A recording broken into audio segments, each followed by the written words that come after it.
The war room in Mount Olympus had witnessed countless strategies, but never one born from desperation. Zeus sat at the head of the marble table, fingers drumming against stone that had endured millennia. Hera stood to his right, posture rigid. Ares leaned against the far wall, arms crossed, watching his father with the patience of someone who had already won. "Superman claims to bring order," Hera said. The words came sharp, calculated. "He executes without trial, imprisons without mercy, and the mortals worship him for it." Zeus said nothing. His knuckles whitened against the armrest. "A god amongst men," Ares added. His voice carried no inflection. "That's what they call him. Not a protector, a god." The king of Olympus shifted. Thunder rolled somewhere distant, reflexive. "The regime maintains stability." Stability built on fear. Hera moved closer, each step deliberate. "He has taken what belongs to us: worship, authority, the right to judge." Iris pushed off the wall. Year 3 showed us the cracks. Magic still bleeds through. Trigon and XYZPTLK tore holes in their precious order. Constantine's people left vulnerabilities. Zeus met his son's stare. "You want war. I want what's ours." Ares walked to the table, placed both palms flat against the surface. "But war requires the right catalyst. Not gods descending like we did before. Something they can't control, can't predict, can't integrate into their new world." Hera circled behind Zeus's chair. "The mortals need to remember that power, without divine sanction, is theft." The god of war straightened. In his hand, previously empty, now rested a fragment. Obsidian, maybe, or something that drank light rather than reflected it. Veins of red pulsed beneath the surface, faint but rhythmic. Year 3 left more than cracks, Ares said. It left residue. Places where reality still remembers being torn. I found this in the aftermath. It's not a weapon, it's a door. Zeus studied the object. To where? Somewhere war is purer. Somewhere a fighter exists who doesn't care about order or chaos or right or wrong. Someone who fights because fighting is breathing. Ares set the fragment on the table between them. "I don't need an army. I need a catalyst that will force Superman to show his hand. Make him choose between his precious stability and his power. Make the world see what he really is." Hera picked up the fragment. It warmed in her palm, responding to divine touch. "And when this fighter arrives, then war becomes inevitable. Not manufactured, not political, real." Ares smiled, brief and cold. "The regime will try to contain it. They'll fail. And in that failure, the mortals will see their false god bleed." Zeus rose. The room trembled not from anger, but from weight. Decision settling into consequence. "If you do this, there's no containing the aftermath." "Good." Ares took the fragment back. "Containment is their game. Let's play ours." The god of war left Olympus with the artifact burning against his palm. He didn't travel to Washington directly. Instead, he moved through the thin places, the spots where Year 3's magical catastrophe had worn space translucent. Constantine called them scars. Ares called them invitations. A subway tunnel in Gotham where fate's spells still echoed. An alley in Metropolis where Trigon's essence had scorched the air. A roof in Star City where dimensions had briefly overlapped. He chose Washington, D.C. for proximity to power and symbolic weight. 3 blocks from the Capitol building, in a plaza that had once held protests and now held regime surveillance, Ares knelt. The obsidian piece fit into concrete like a key finding its lock. Red veins spread from the insertion point, crawling outward in geometric patterns that hurt to perceive directly. The ritual didn't require blood or sacrifice. It required recognition. Ares spoke no words, made no gestures. He simply acknowledged what already existed, the residual tears, the weak points, the places where one reality could taste another. The anchor acted as amplifier and conduit, reaching through the thin spaces toward sources of conflict. Across dimensions, across the barriers between worlds, the ritual searched. Not for evil or good, for war in its purest expression. For someone whose existence was combat distilled, the barrier shivered.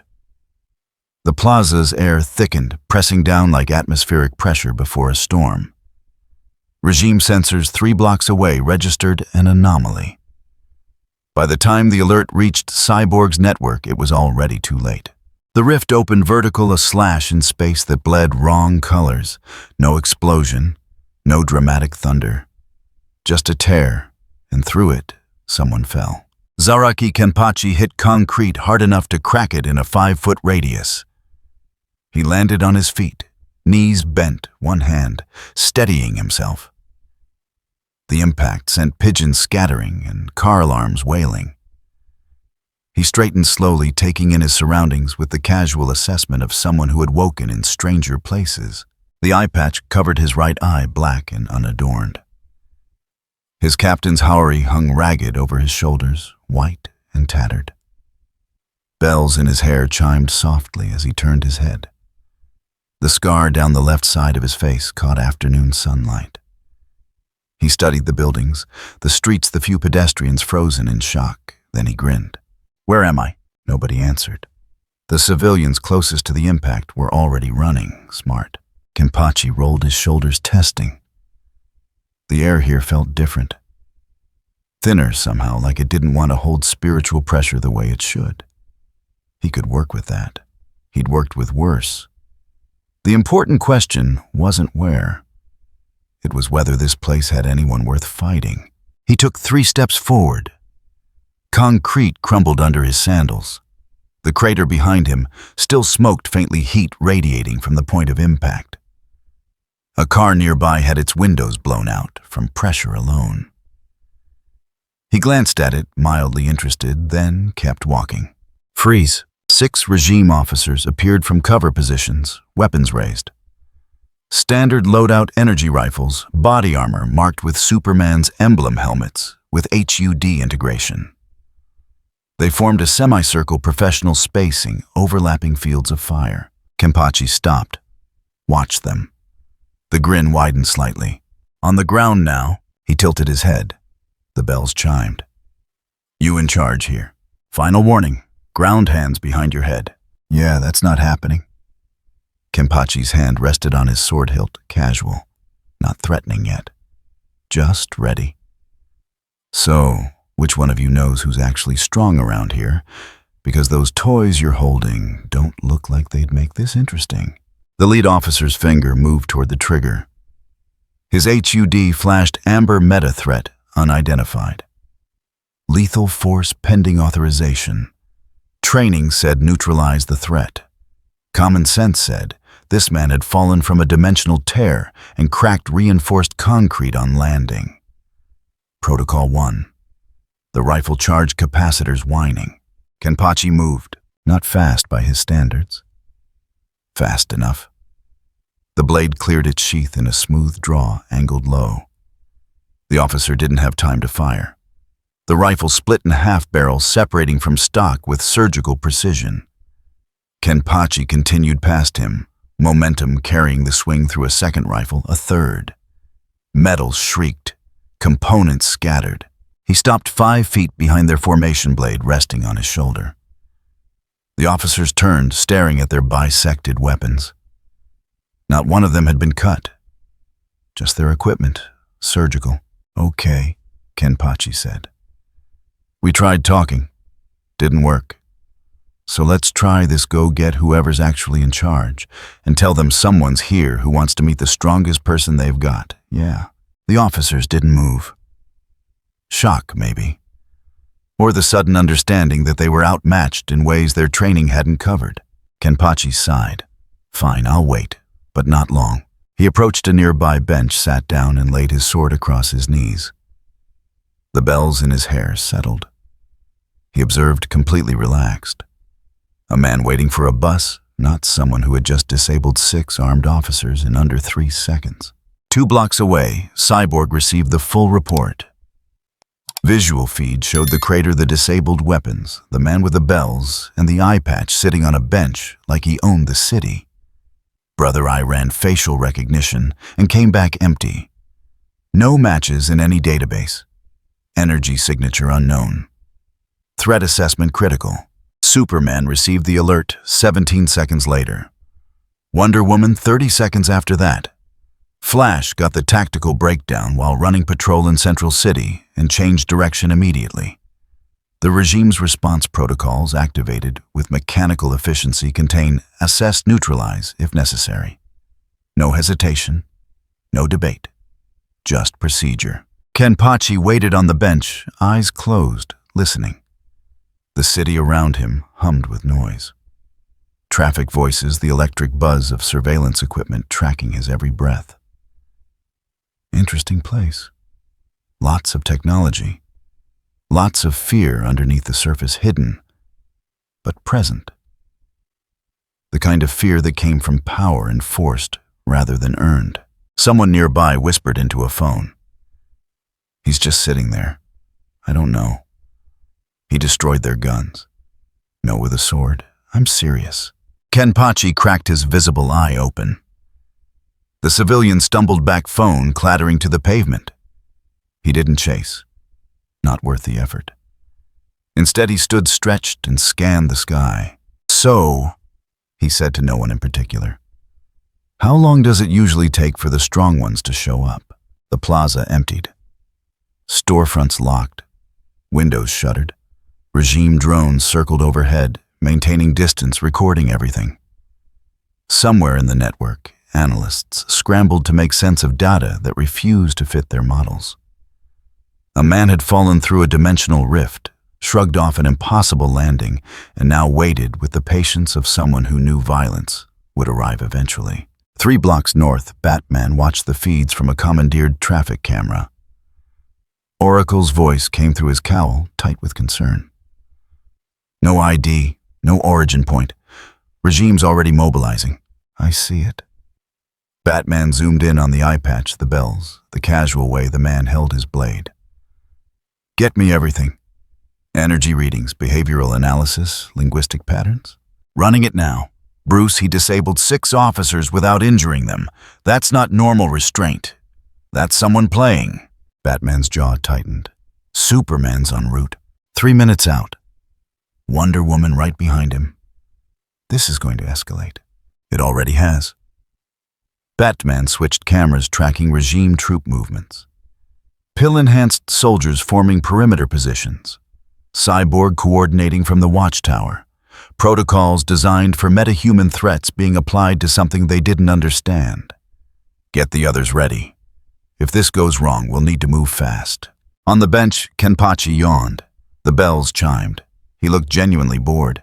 Then, his head turned slightly, tracking something the cameras couldn't see yet. His grin returned sharper this time. Finally, he said. The sky darkened with incoming figures. That was such a clever move by Ares to start this whole mess. And it is quite interesting how he realized he could not beat Superman with a normal army. So he decided to use a force of nature instead. He knows the regime relies on control and order. So he brought in Kenpachi, who is basically such a chaos that cannot be predicted. It makes us realize that Superman is not actually ready for someone who does not care about his rules or politics. I think some of you guys may think Ares is a genius for using a living weapon like Kenpachi, but honestly, I bet he is crazy for unleashing something he cannot control like that. Let me know what you think about this strategy in the comments. Cyborg's fingers moved across holographic interfaces. 3 screens, 7 data streams, all converging on one conclusion he didn't want to accept. The anomaly sat on a bench in downtown Washington like he owned the coordinates. No readable energy signature, no database match, no explanation for how concrete could crater without conventional explosives. Analysis. Superman's voice came through clear, measured. Whatever came through that rift isn't registering on standard metahuman scanners. Cyborg pulled up thermal imaging. Normal body temperature, normal respiration. Except the arrival had been anything but normal. Structural damage suggests kinetic impact equivalent to a falling satellite. But he walked away. Injuries, none visible. Cyborg zoomed in on the blade. Armed with what appears to be ceremonial weaponry. Disabled 6 rifles in under 4 seconds without harming operators. A pause. Superman processing calculating. Containment Protocol Sigma-7. Non-lethal priority. If he resists, escalate to Omega-class response. Understood. Cyborg switched channels. All units initiate Sigma-7. Target is armed, skilled, origin unknown. Containment only. The response came immediate. 32 voices acknowledging. Pill-enhanced soldiers moving from staging areas. Snipers with tranquilizer rounds calibrated for Kryptonian physiology. Drones carrying sonic disruptors and gravitational restraints. Everything designed to neutralize without killing because Superman's system didn't execute mysteries. It studied them, controlled them, made them useful. Kenpachi heard them coming before they arrived. Boots on asphalt synchronized movement, the mechanical whir of aerial units adjusting altitude. He didn't open his eyes. Just sat there, one hand resting on his sword bells, silent in his hair. They established perimeter first. Professional.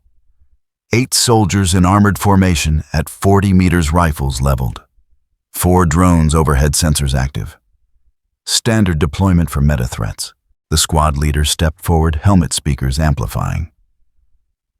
By authority of the regime, you are ordered to surrender your weapon and submit to custody. Kenpachi yawned. The leader stopped. Behind his visor, threat assessment algorithms recalculated. Subjects showing no fear response. No tactical repositioning, just boredom. Did you hear me? Yeah. Kenpachi scratched his jaw, still seated. You want me to put down the sword and come quietly? That about cover it. Affirmative. Any resistance will be met with appropriate force. Appropriate. Kenpachi tested the word. What's appropriate for someone you don't understand? The leader's finger tightened on his trigger. Training said, establish dominance force, compliance, demonstrate overwhelming capability. The pill running through his bloodstream said he could. Augmented strength boosted durability, enough power to trade blows with Atlanteans if the situation demanded. 8 of them, against 1 man with a sword. Kenpachi stood, slow, deliberate. The bells chimed softly. He rolled his neck joints, popping. Okay, let's see what you've got. The drones fired first. Sonic pulses designed to shatter inner ear function. 4 simultaneous strikes, overlapping fields. Kenpachi tilted his head. The air around him shivered, distorted. The sonic waves hit something invisible and scattered frequencies, breaking into harmless noise. 1 drone dropped, then another. Systems failing, rotors seizing. They hit pavement and crumpled. Huh. Kenpachi seemed surprised. Guess they don't like the air here. The squad leader raised his fist. 8 strike team members opened fire simultaneously. Restraint foam expanding on contact, designed to immobilize strength class 8 targets. The canisters arced through air. Kenpachi drew his steel. The movement was clean, economical. Just blade leaving sheath, cutting through the first canister mid-flight. Foam sprayed uselessly. The blade continued bisecting a second canister, a third. He didn't block the 4th. It struck his shoulder and burst foam, expanding across his hori. He glanced down, poked the hardening substance. That's annoying. The foam cracked, then shattered. Pieces falling away like brittle pottery. Rush him! The squad leader charged pill-boosted muscles, driving him forward at blurring speed. His team followed disciplined spacing, overlapping attack vectors. Fists backed by pharmaceutical enhancement, enough force to dent steel. Kenpachi didn't retreat, didn't dodge. He stepped into the charge weapon, already moving. The lead soldier swung, putting everything behind the punch. It should have connected. It never landed. Kenpachi's blade caught the soldier's wrist mid-swing, flat of the steel redirecting momentum without cutting. The man stumbled past, carried by his own force. Kenpachi spun, using the motion blade sweeping low to tap another soldier's knee. Not hard, just enough. The trooper's leg buckled, balance gone. Two more came from opposite sides. Textbook pincer. Kenpachi dropped low, letting their fists pass over his head. His blade flicked out 1-2, tapping each soldier in the chest. Light touches. They fell anyway, breath-gone diaphragms, spasming. 5 seconds. 4 soldiers down. None bleeding, all breathing. Just stopped. The remaining troops hesitated. Training said continue assault. Instinct said this wasn't working. Pills said they were strong enough. Evidence disagreed. Kenpachi straightened, resting his blade on his shoulder. That it? You guys are barely trying. From 3 blocks away, Batman watched through 17 camera angles. Oracle's analysis scrolled past conclusion clear. He's not even breathing hard, she said. No. Batman zoomed in on Kenpachi's face. The grin. That casual, almost disappointed grin. He's testing them. For what? Should we intervene? Not yet. Batman's jaw tightened. Let the regime commit. The more they throw at him, the more we learn about what he can do. And what they can't. The squad leader pulled himself upright, chest aching where Kenpachi's blade had tapped him. The pill kept him moving when he should have been down. Augmented recovery, chemically enhanced willpower, pharmaceutical refusal to accept defeat. He triggered his emergency beacon. Request immediate backup. Target is Metaclass 10 minimum. Backup en route. Cyborg's voice crackled. Gravitational restraint authorized. Hold position. 2 new drones descended, carrying spherical devices that hummed with contained energy. They positioned themselves in a triangle with Kenpachi at the center. The hum intensified. Gravity tripled, then quintupled. The pavement cracked. Windows groaned. One fallen soldier screamed as the field caught him, bones creaking. Kenpachi stood in the center, head tilted, experiencing the sensation. Oh, he took a step forward. Concrete pulverized under his sandal. That's different. The steps should have been impossible. 10 times normal gravity focused enough to pin a rampaging doomsday clone. Kenpachi took another step, then another, each one deliberate, unhurried. Increase output. The squad leader's voice cracked. Maximum. The drones whined, capacitors overloading. 15 times gravity. 20. The pavement beneath Kenpachi liquefied asphalt, turning to sludge. Kenpachi sank an inch. Bells chimed. He grinned wider. Yeah, okay, this is better. His hand moved to the eye patch. Not removing it. Just touching it, considering. Every camera operator watching held their breath. Cyborg's screens filled with warnings. He swung his blade. One-handed casual. The steel cut nothing physical. Didn't need to. The gravitational field shattered drones spinning out and crashing to see if they're worth his time. Batman switched feeds, tracking response patterns. More units mobilizing, heavier equipment being authorized. He disabled their weapons earlier without injuring them. Now, he's doing the same with augmented soldiers. That's not restraint. That's someone playing with their food. Then Kenpachi laughed and dropped his hand.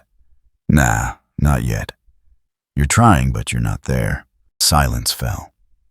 32 pill-boosted soldiers, 12 disabled drones, 0 casualties, but complete tactical failure. Kenpachi stood in a 30-foot crater surrounded by groaning troops and sparking technology, and he just seemed disappointed. Is this really all you've got? He turned slowly. Because where I'm from, this wouldn't even count as a warm-up. The squad leader tried to stand. His legs wouldn't cooperate. What are you? Kenpachi considered the question. Someone who likes fighting. And you're not fighting. You're following orders. He sheathed his katana. Tell whoever's in charge sends someone who actually wants to win, not someone who wants to contain. This is boring. He started walking. Not running. Just walking north through the city, like taking an evening stroll. Soldiers scrambled to pursue. Their legs wouldn't hold them. Equipment sparked and died. Kenpachi kept moving, bells chiming, each step casual. In the watchtower, Superman examined the feeds. 32 pill-boosted troops. Gravitational restraint technology that had worked on Mongol. Sonic weapons calibrated to stop Kryptonians. All deployed professionally with every advantage. All of it useless. Cyborg. Sir, Sigma-7 is ineffective. Prepare for my direct intervention. Understood. When Superman's eyes never left the screen. The figure walking through Washington, leaving destruction without even trying. Soon. Let him tire himself out first. Cyborg didn't respond. Couldn't. Because the data said something his commander didn't want to hear. The anomaly wasn't tired, wasn't winded, wasn't even trying. 3 blocks north, Kenpachi stopped at an intersection. Traffic had fled. Pedestrians gone. Just empty streets and surveillance, tracking his every movement. He tilted his head back, examining the sky. Come on, he said to the air. I know you're out there. Whoever's actually strong. Stop sending the appetizers and come down here yourself. The wind answered. Nothing else. Kenpachi sighed and kept walking. The bells chimed. Sirens wailed in the distance. In a commandeered safe house, Batman closed his laptop and made a decision. Get me a direct line to the plaza. Oracle's voice carried weight. Bruce, he just dismantled a strike team without breaking a sweat. What makes you think talking will work? Because he wants something we can give him. He wants a real fight. And if we don't redirect him soon, Superman will give him one that destroys half the city. And your plan is what exactly? Batman stood reaching for his cowl. Point him at something that can actually hurt him, before containment becomes elimination. The line went quiet. Then Oracle spoke, voice tight. You're going to weaponize him? No, I'm going to give him what he wants while saving everyone else from collateral damage. Is there a difference? Batman didn't answer. The question followed him into the night. The Flash arrived first. Barry Allen had covered 300 miles in heartbeats. Central City to Washington, red lightning crackling in his wake. The crater told him this wasn't standard procedure. 30 feet across concrete pulverized at center. Scorch marks where gravitational tech had overloaded. Disabled drones scattered like broken toys. Medical teams treating soldiers who couldn't explain why their bodies had stopped. Cyborg, I'm on site. Barry's voice carried through his comm. What am I dealing with? Single combatant, armed. Extreme resistance to conventional restraint. Cyborg's feed showed tactical overlays, none encouraging. Target last, seen heading north on foot. Got him. Barry's eyes processed the scene-tracked footprints, calculated trajectory. 2 blocks north, just walking. Containment priority remains. Non-lethal force authorized. Barry disconnected and ran. The world slowed around him. Pedestrians frozen mid-stride. Traffic crystallized.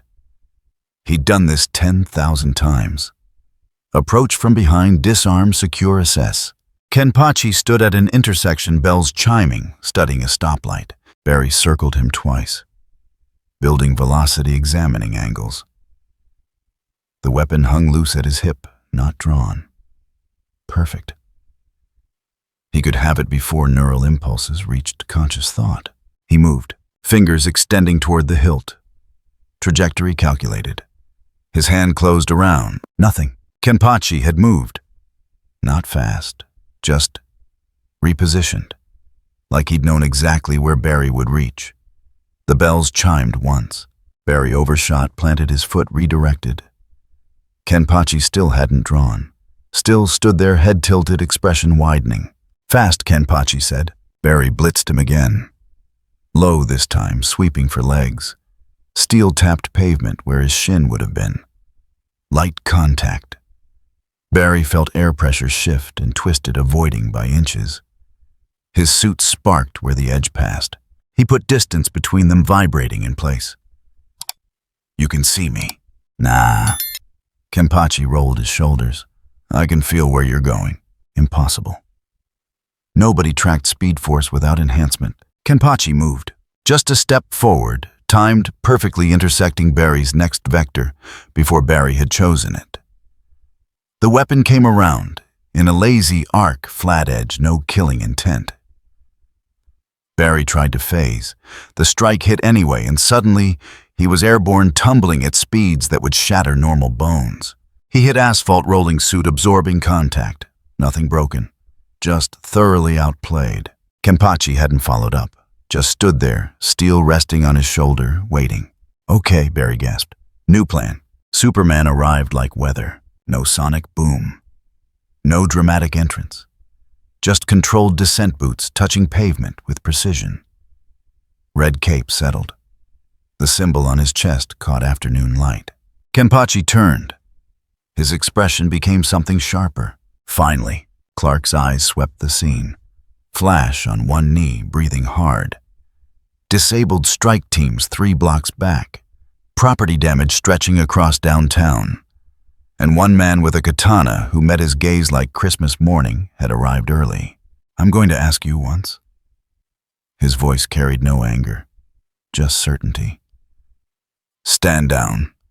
Come peacefully. We can resolve this without further violence." Kenpachi laughed, not mockery, pure delight. "No, we can't. Then I'll make this simple." Clark stepped forward. "You're under arrest. Resist, and I will use the force necessary to ensure compliance. Your choice." "My choice?" The words rolled around like something interesting. "Yeah, I choose we fight." He drew. Clark moved first. Faster than Barry's initial approach, crossing 20 feet in an eye-blink punch already swinging. The strike carried enough force to crater buildings backed by Kryptonian muscle and absolute conviction. Steel intercepted. Not blocking, redirecting. The weapon met knuckles at an angle that sent Clark's attack skewing sideways.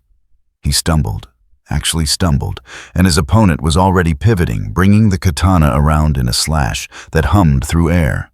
Clark twisted, cape billowing. The edge passed an inch from his neck.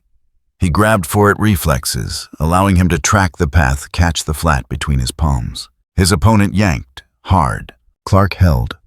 Strength against strength, leverage against mass.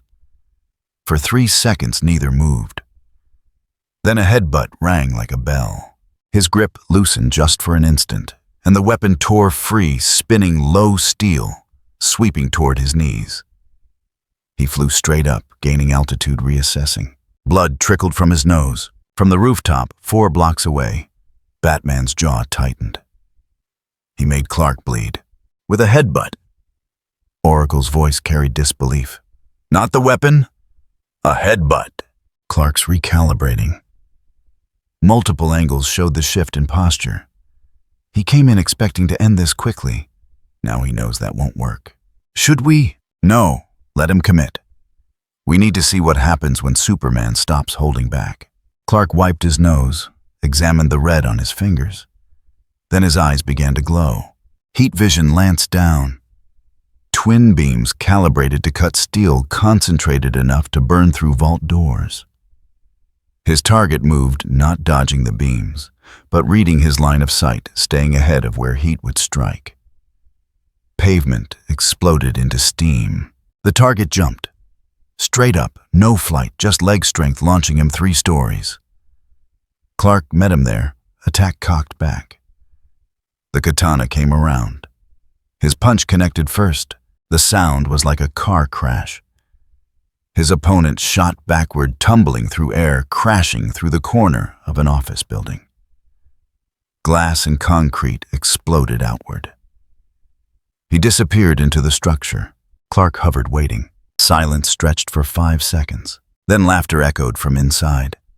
Deep, genuine, delighted. Kenpachi walked out through the hole he'd made. Dust covered his haori. Blood ran from a split lip. His smile had become enormous. Again, he launched himself upward with pure muscle, no powers, just raw force. His weapon came around horizontal. Clark blocked with his forearm, invulnerable skin meeting steel. The clash threw sparks. They collided mid-air. Knuckles against edge, heat vision against velocity, two forces battering each other across downtown airspace. Clark tried to grab the katana again. His opponent used the grip as an anchor, swinging around to kick him in the ribs. He grunted, actually made a sound, and they both plummeted. They hit the street together. Pavement cracked in a 20-foot radius. Car alarms wailed. Windows shattered for 3 blocks. Clark rolled upright, first cape torn at the hem. Kenpachi stood slower, blood still running from his mouth. "You're strong," Kenpachi said. "How strong?" Clark answered by tackling him through a storefront. They crashed through retail space, demolished inventory, burst out the far wall into an alley. Clark grabbed his opponent by the throat, lifted, and flew straight up. Altitude climbed. 100 feet, 500, 1,000. The city became a map below. His grip tightened, not enough to crush, but enough to restrain. And his other hand drew back. "This ends now." The hand moved to the eye patch. Wonder Woman's voice crackled through calm. Clark, his hand. "I see it."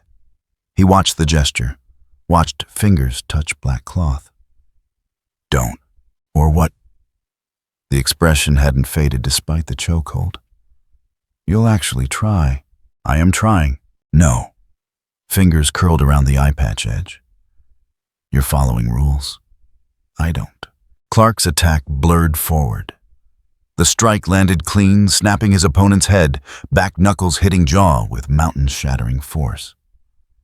The hand fell away from the eye patch, then laughter again and a punch back. No technique, no skill. Just a straight cross powered by something that had nothing to do with Kryptonian biology. The strike caught Clark in the sternum. His eyes widened, shocked, and his grip loosened.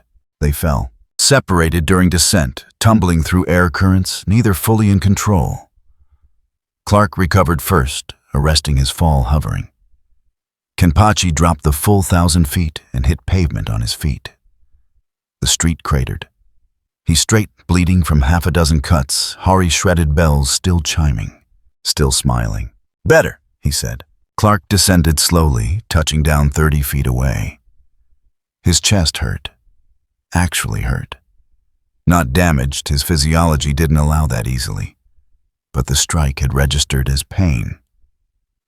Real pain. He couldn't remember the last time a punch had done that.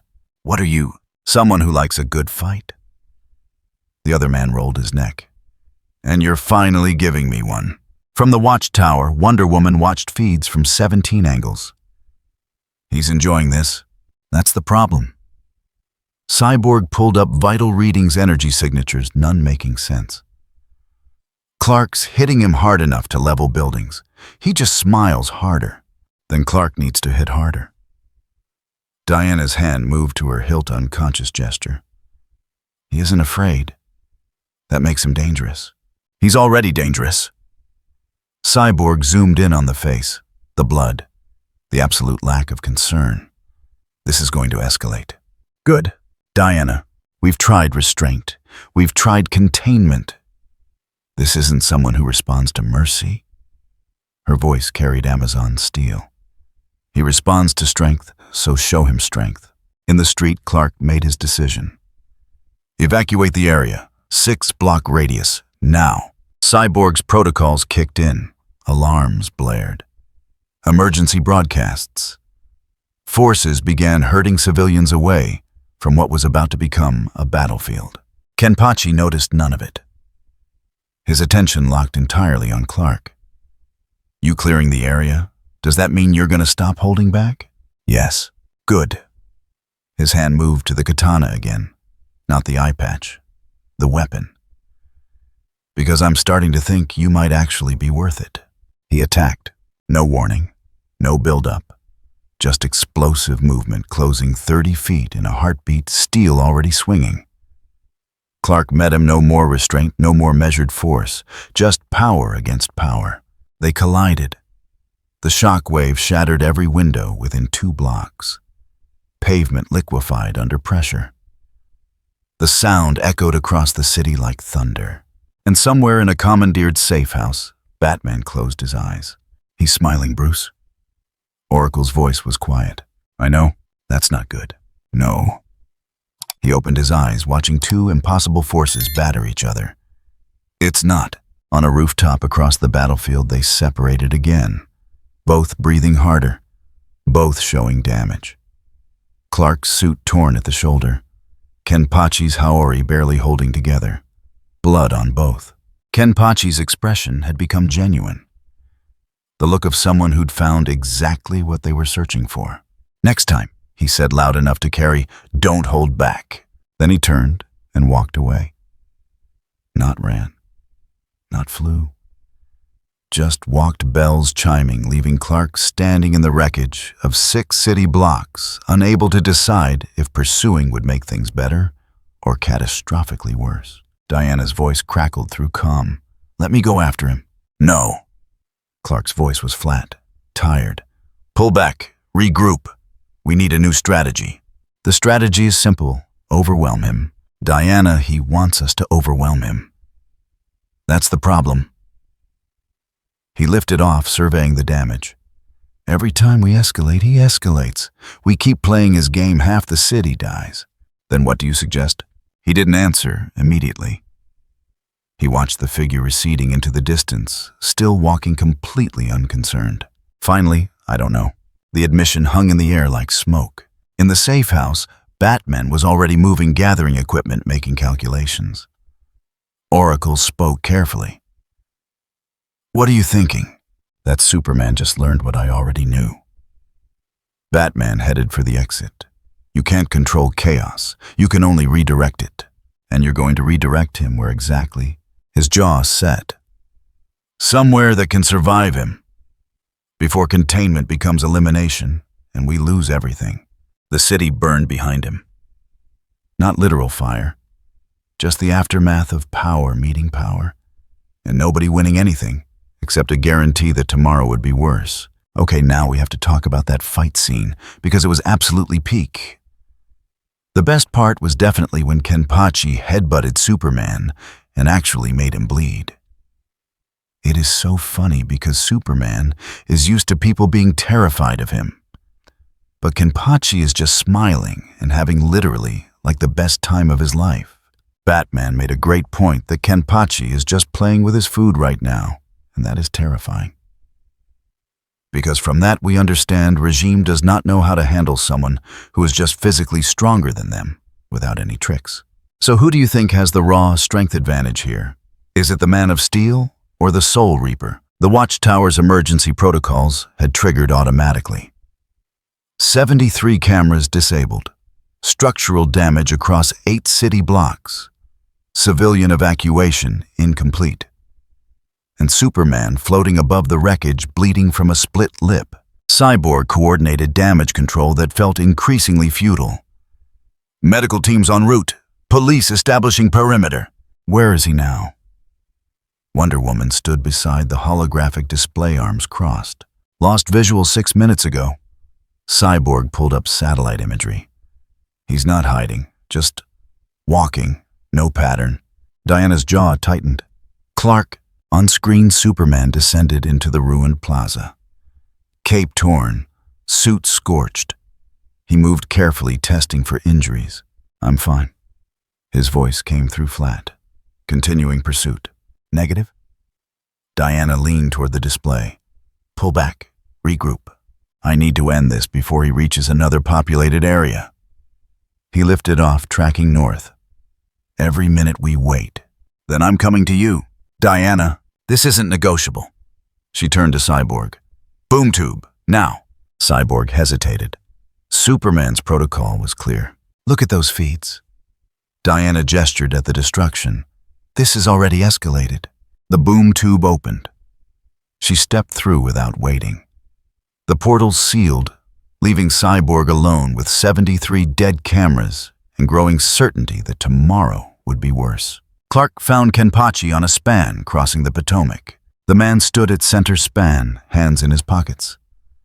Eye patch still in place, studying the Potomac. Traffic had fled. Sirens wailed. The city held its breath. "You're persistent." He didn't turn around. Most people take a hint. This isn't about hints. Clark touched down 20 feet away. This is about rule of law, about protecting innocent people. "You mean from me?" "From anyone who thinks power means they can do whatever they want." He turned, smiled. Not mockingly, just amused. "That's rich coming from the guy who runs the planet." "I don't—" Clark stopped, recalibrated. "I enforce order. There's a difference." "Is there?" "Because from where I'm standing, you took over after everyone else failed. You decided you knew better. You use violence when people don't comply." A pause. "That sound about right?" "It's more complicated." "No, it's not." His hand moved to his weapon hilt, not drawing, just resting. "You're strong, so you make the rules. That's how it works. You just dress it up nicer." Superman's eyes began to glow red. "I'm giving you one last chance. Stand down. Come peacefully, or I will." "You'll what beat me unconscious, lock me up." Kenpachi's other hand touched the eye patch. "You already tried beating me." "Didn't take. I was holding back." "I know." Kenpachi grinned wider. "So was I." Wonder Woman arrived in a flash of golden light boots, hitting pavement with Amazon certainty. Her hand already on her hilt, aegis ready. She took in the scene, Clark tense. The stranger, casual, almost bored. "Diana." He didn't turn away. "This isn't—" "Yes, it is." She drew steel. "You've tried restraint. You've tried negotiation. Neither worked. So we show him what happens when you push us too far." His attention shifted to her. Really studied her for the first time. The armor, the weapon, the absolute conviction. His expression changed, became interested. "Now this is better. You don't pretend, do you?" "No." Diana raised her defense. "I don't." She moved. Amazon training, centuries of combat, divine speed. Her weapon arced to disable, not kill. A strike that had worked on demons and monsters. His katana intercepted. The clash rang across the span, metal on metal. Diana pressed strength enough to dent Atlantean armor. He held, not straining, just present. They separated. She reassessed. He hadn't countered, just blocked and waited. "You're good," he said, "and you're evaluating me." Diana circled. "Like this is a test. Everything's a test." He matched her movement. "Question is whether you pass." Clark blurred forward while they talked, attacking from the blind side. The tactic had worked dozens of times, Diana as distraction, Clark as hammer. The stranger spun. His free hand caught the incoming wrist, redirected momentum, used it to pivot away from Diana's follow-up. He was suddenly between them, having turned their pincer into an opening. "Better," he said, "but predictable." Clark wrenched free, heat vision building. Diana charged from the opposite angle, defense first steel ready for the counter. They'd fought together for years, knew each other's rhythms. He dropped low under her. Bash swept her legs with his sheath. Not the edge didn't want to cut her, and she tumbled. He twisted, planted one foot on her aegis as she fell, and launched himself straight at Clark's heat vision. The beams carved through empty space. He was already past them, inside guard elbow, driving toward sternum. Clark blocked, but the strike sent him sliding backward, boots tearing furrows in asphalt. Diana was already up, no shame, just cold analysis. He fights like he can see the future, not the future. He straightened. "Just you, both of you. The way you move, breathe, think you're clever." He rolled his shoulders. "You fight like a team. Practiced, efficient, boring. Then we'll be more creative. Her eyes hardened. She attacked again. This time, no pattern, no coordination with Clark. Pure Amazon warfare, brutal direct accepting wounds to deliver killing blows. Her steel sang through air, each strike genuine. He met her edge to edge. The spans shook with each exchange. Sparks flew, metal screamed. And he was laughing genuine delight, finally getting something worth his attention. Clark joined from above, diving with both fists.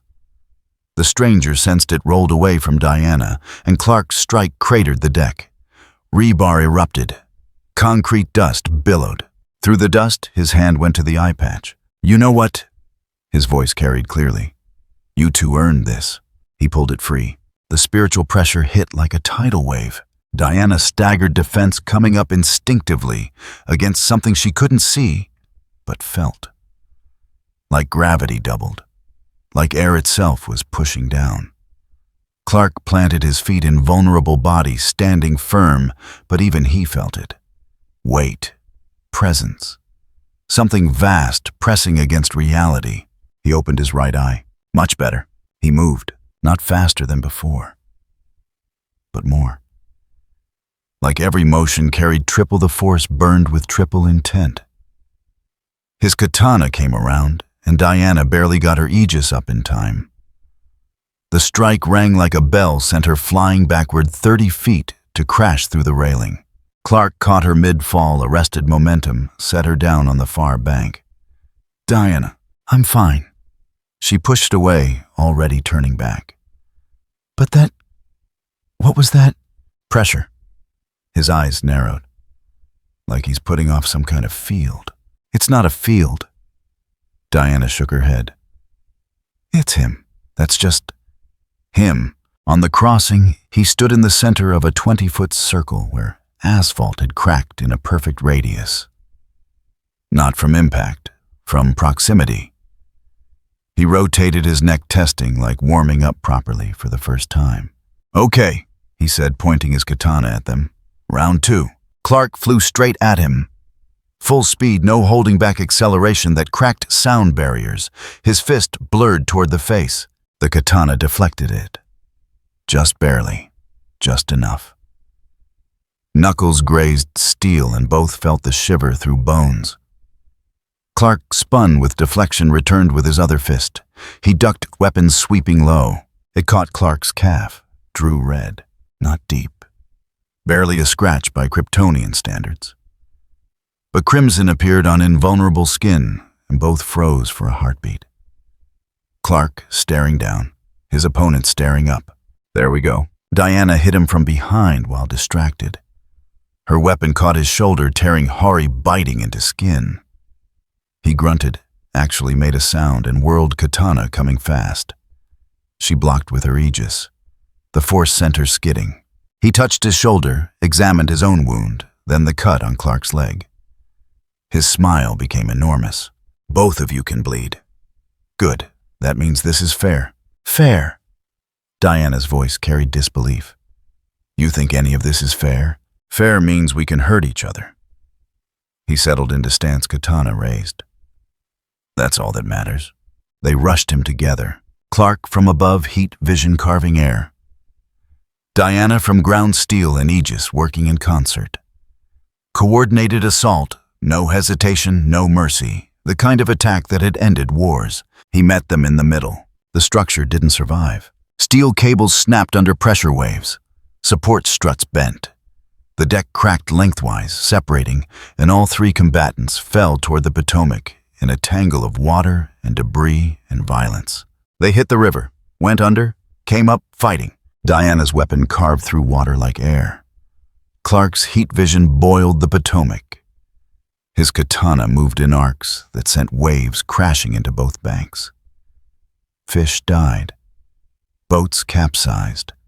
And cameras finally caught footage no amount of blackout could suppress.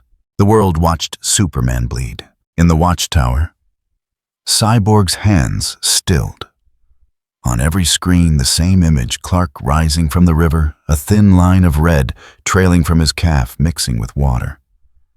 Not mortal, not not even serious, but crimson nonetheless. "Sir." An analyst spoke carefully. "The feeds. I see them." Cyborg's voice was hollow. "Shut it down. Every camera, every—" "Too late." The analyst gestured at subsidiary screens showing social media news networks' amateur footage. "It's already out there." On screen, Clark drove his fist into ribs.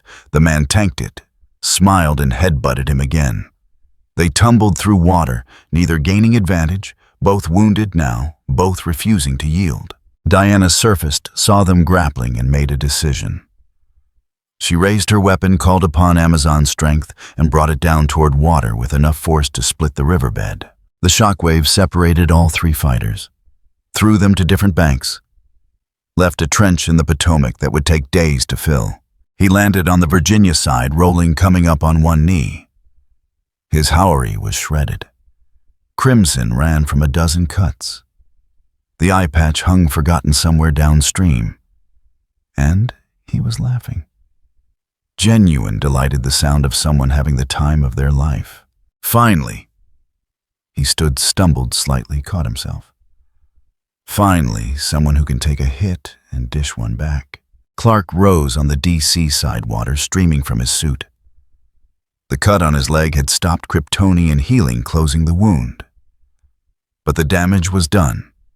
The image captured. The proof distributed. "Diana," his voice was quiet. "We need to pull back. Like hell." She waded toward shore, steel still raised. "We have him on the defensive." Diana, look around. She did. Saw the collapsed crossing, the flooded shore, emergency vehicles at safe distance, the cameras, the phones, the thousands of witnesses who had just watched Clark bleed for the first time in 5 years. "We press now," he continued, "and we level Arlington. Is that what you want?" "I want him stopped." But Diana lowered her weapon, slightly, before he kills someone. "He hasn't killed anyone." Clark's eyes tracked across the water. "That's what makes this worse. He could have. Multiple times. He chose not to." Across the river, Kenpachi sat down on the bank, squeezed water from his hair. The bells were long gone, lost in the chaos. He looked smaller without them somehow, more human. "You giving up?" he called across. "Tactical retreat," Superman called back. "We'll finish this later." "Your funeral." Kenpachi laid back on the grass, staring at sky. "But you better bring more next time. This was good, but I'm just getting started." Superman and Wonder Woman lifted into the air, leaving the broken bridge and the ruined riverbank behind. Leaving Kenpachi lying in the grass, bleeding and laughing, while the world processed what they'd just seen. In a commandeered safe house, Batman closed his laptop with controlled precision. "Bruce." Oracle's voice was careful. "What are you thinking?" "That we just crossed a line." He stood, moved to the equipment locker, began selecting specific items. Superman bled on camera. The regime's invincibility just became a lie. "You think people will—" "I think people just saw their god bleed fighting something he can't control. That changes everything." Batman loaded a grapnel, checked the charge. "And Diana's escalating. She's not thinking containment anymore. She's thinking war. So what do we do?" Batman paused, then reached for a specific communicator he'd hoped never to use. Constantine's number. The one that connected to the darker side of the magical community. The people who dealt in bindings and wards and things that shouldn't walk freely. "We do what we should have done from the start." He activated the device. "We stop treating this like a meta-human problem and start treating it like a magical anomaly. You're bringing in fate, and Constantine, and anyone else who might know how to seal something that doesn't belong here." Batman headed for the exit. "Because Superman can't stop him. Diana won't stop him. And if we don't find a way to contain this before it goes nuclear, the regime will do something we can't take back." The comm crackled. Constantine's voice came through rough and sardonic. "Bats.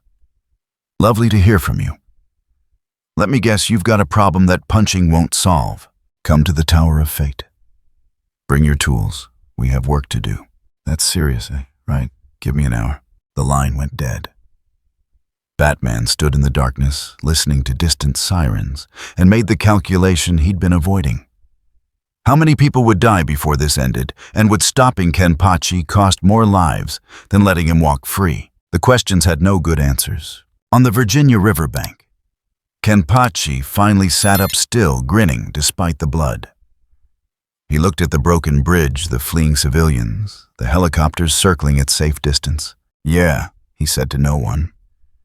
This place might actually be worth sticking around for. He stood, retrieved his katana from where it had landed in the mud, and started walking. North again. Always north. Like he was following a compass only he could see. Behind him, the Potomac began filling the trench Diana's sword had carved. The water rushed in, erasing evidence. But the cameras had already captured everything that mattered. Somewhere in a bunker beneath the Pentagon, analysts compiled footage and drew conclusions. The regime's unbeatable champion had bled. Their unshakable order had cracked, and the thing that cracked it was still out there walking north, getting stronger. Tomorrow's briefings would be grim. Tonight the city held its breath and waited for dawn. Wonder Woman found him in Arlington, not by tracking, by following the destruction. A liquor store with its front wall missing. A parking garage with stress fractures radiating from a single handprint. Small things. Controlled things. He sat on an abandoned car hood, steel across his knees, watching traffic flee. You came alone. He didn't look up. That's either brave or stupid. Diana touched down 15 feet away, boots cracking asphalt. It's necessary. Clark wants containment, negotiation. He still thinks there's a peaceful solution. And you don't. No. She drew her blade, familiar weight settling into her grip. I think you're a threat that needs to be eliminated. Finally. He stood, sheathed steel hanging loose at his side. Someone honest. This isn't a game. Diana positioned her defense stance, perfect Amazon training refined over centuries. This is war. And war has only one acceptable outcome. Yeah, he tilted his head. Which side wins? The side that deserves to, he laughed. Not the delighted sound from before. Something darker. Appreciative. You really believe that? That power equals righteousness. That because you can enforce your will, you should. Force exists to protect the weak, to impose order on chaos. Diana began circling, measuring angles. You represent chaos, therefore you must be stopped. Protect. He matched her movement. Is that what you call it when Superman executes people without trial? When your regime disappears, anyone who disagrees. Those are necessary measures for a broken world. There it is. His hand moved to his hilt. The excuse every tyrant uses. It's necessary. It's for the greater good, he drew. I've heard it all before. From better liars. Diana struck. No warning. No declaration. Just explosive movement. Divine speed carrying her forward, steel already swinging toward his neck. The attack that had beheaded hydras and gods. His edge intercepted. The clash sent shockwaves through nearby buildings. Windows shattered. Car alarms screamed. And Diana pushed, putting Amazon muscle behind her attack, enough force to cleave through tank armor. He held, then pushed back. She slid backward, boots tearing furrows in pavement. Reassessed. He hadn't used technique, just raw power, matching hers, possibly exceeding it. Good start. He settled into position, both hands gripping now. Let's see if you can keep it up. She attacked again. This time no single strike. A sequence. High slash to low thrust to shield bash to pommel strike. Combinations drilled through 10,000 battles. He deflected every attack. Using minimal motion, letting her momentum carry past, then countering with single strikes that forced her defense up. They moved across Arlington like a storm, each exchange destroying another section of street. A storefront exploded as Diana crashed through it backward, his kick having caught her shield, dead center. She rolled with impact, returned throwing debris. Concrete chunks rebar a cash register. He batted them aside, already closing distance. She intercepted him mid-charge. Her blade caught his in a bind edge against edge, and she twisted, trying to disarm him with a technique that had worked on Ares himself. He twisted with her, used the rotation to generate power, and headbutted her. The impact rang. Diana stumbled back, vision swimming.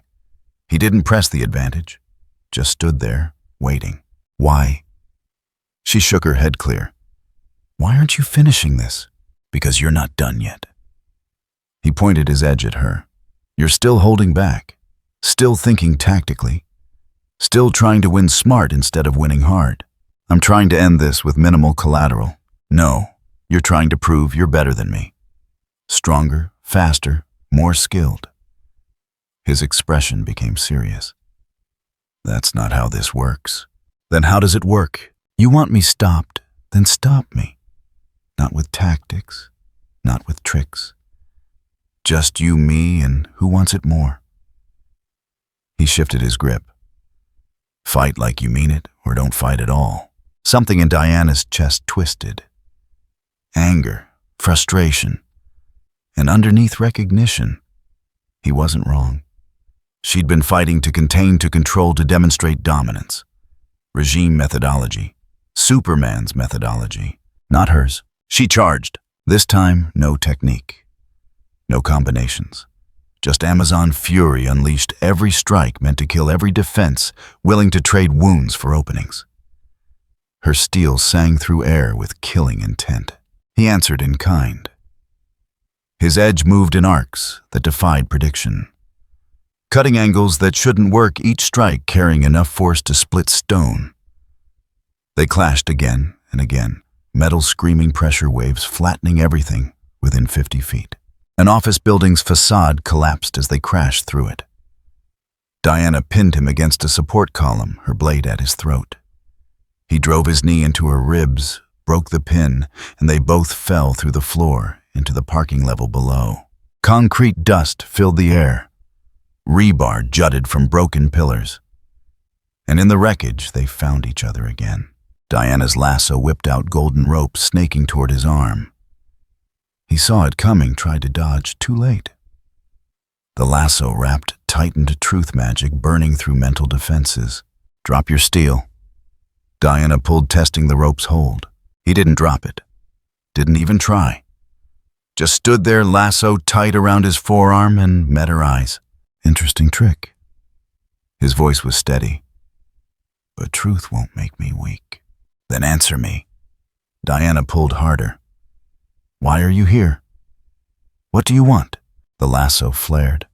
Truth compulsion activated. And he answered, a good fight. No hesitation. No resistance to the magic. Just raw honesty. I want someone strong enough to make me feel alive.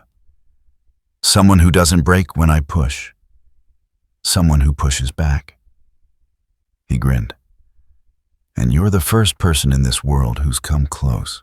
Diana felt the truth resonate through the lasso. No hidden agenda, no master plan, no conquest or domination or revenge. Just combat. Pure, simple, terrifying in its honesty. She yanked the lasso free, disgusted. That's insane. Maybe. He rolled his shoulder where the rope had burned. But it's true. Your magic said so. You're a threat to millions of lives, and you're a tyrant with a god complex. He pointed his edge at her again. We both are what we are.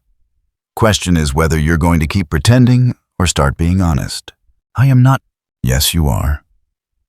You talk about protection and order, but what you really want is submission. You want everyone to acknowledge that you know best. His eyes narrowed. You're just like me. Except you lie about it. Diana's grip tightened. I fight for justice. No, You fight because you can, because you're strong and the strong make the rules. He settled into position. At least I'm honest about it. She attacked with everything. Every technique learned from Hippolyta.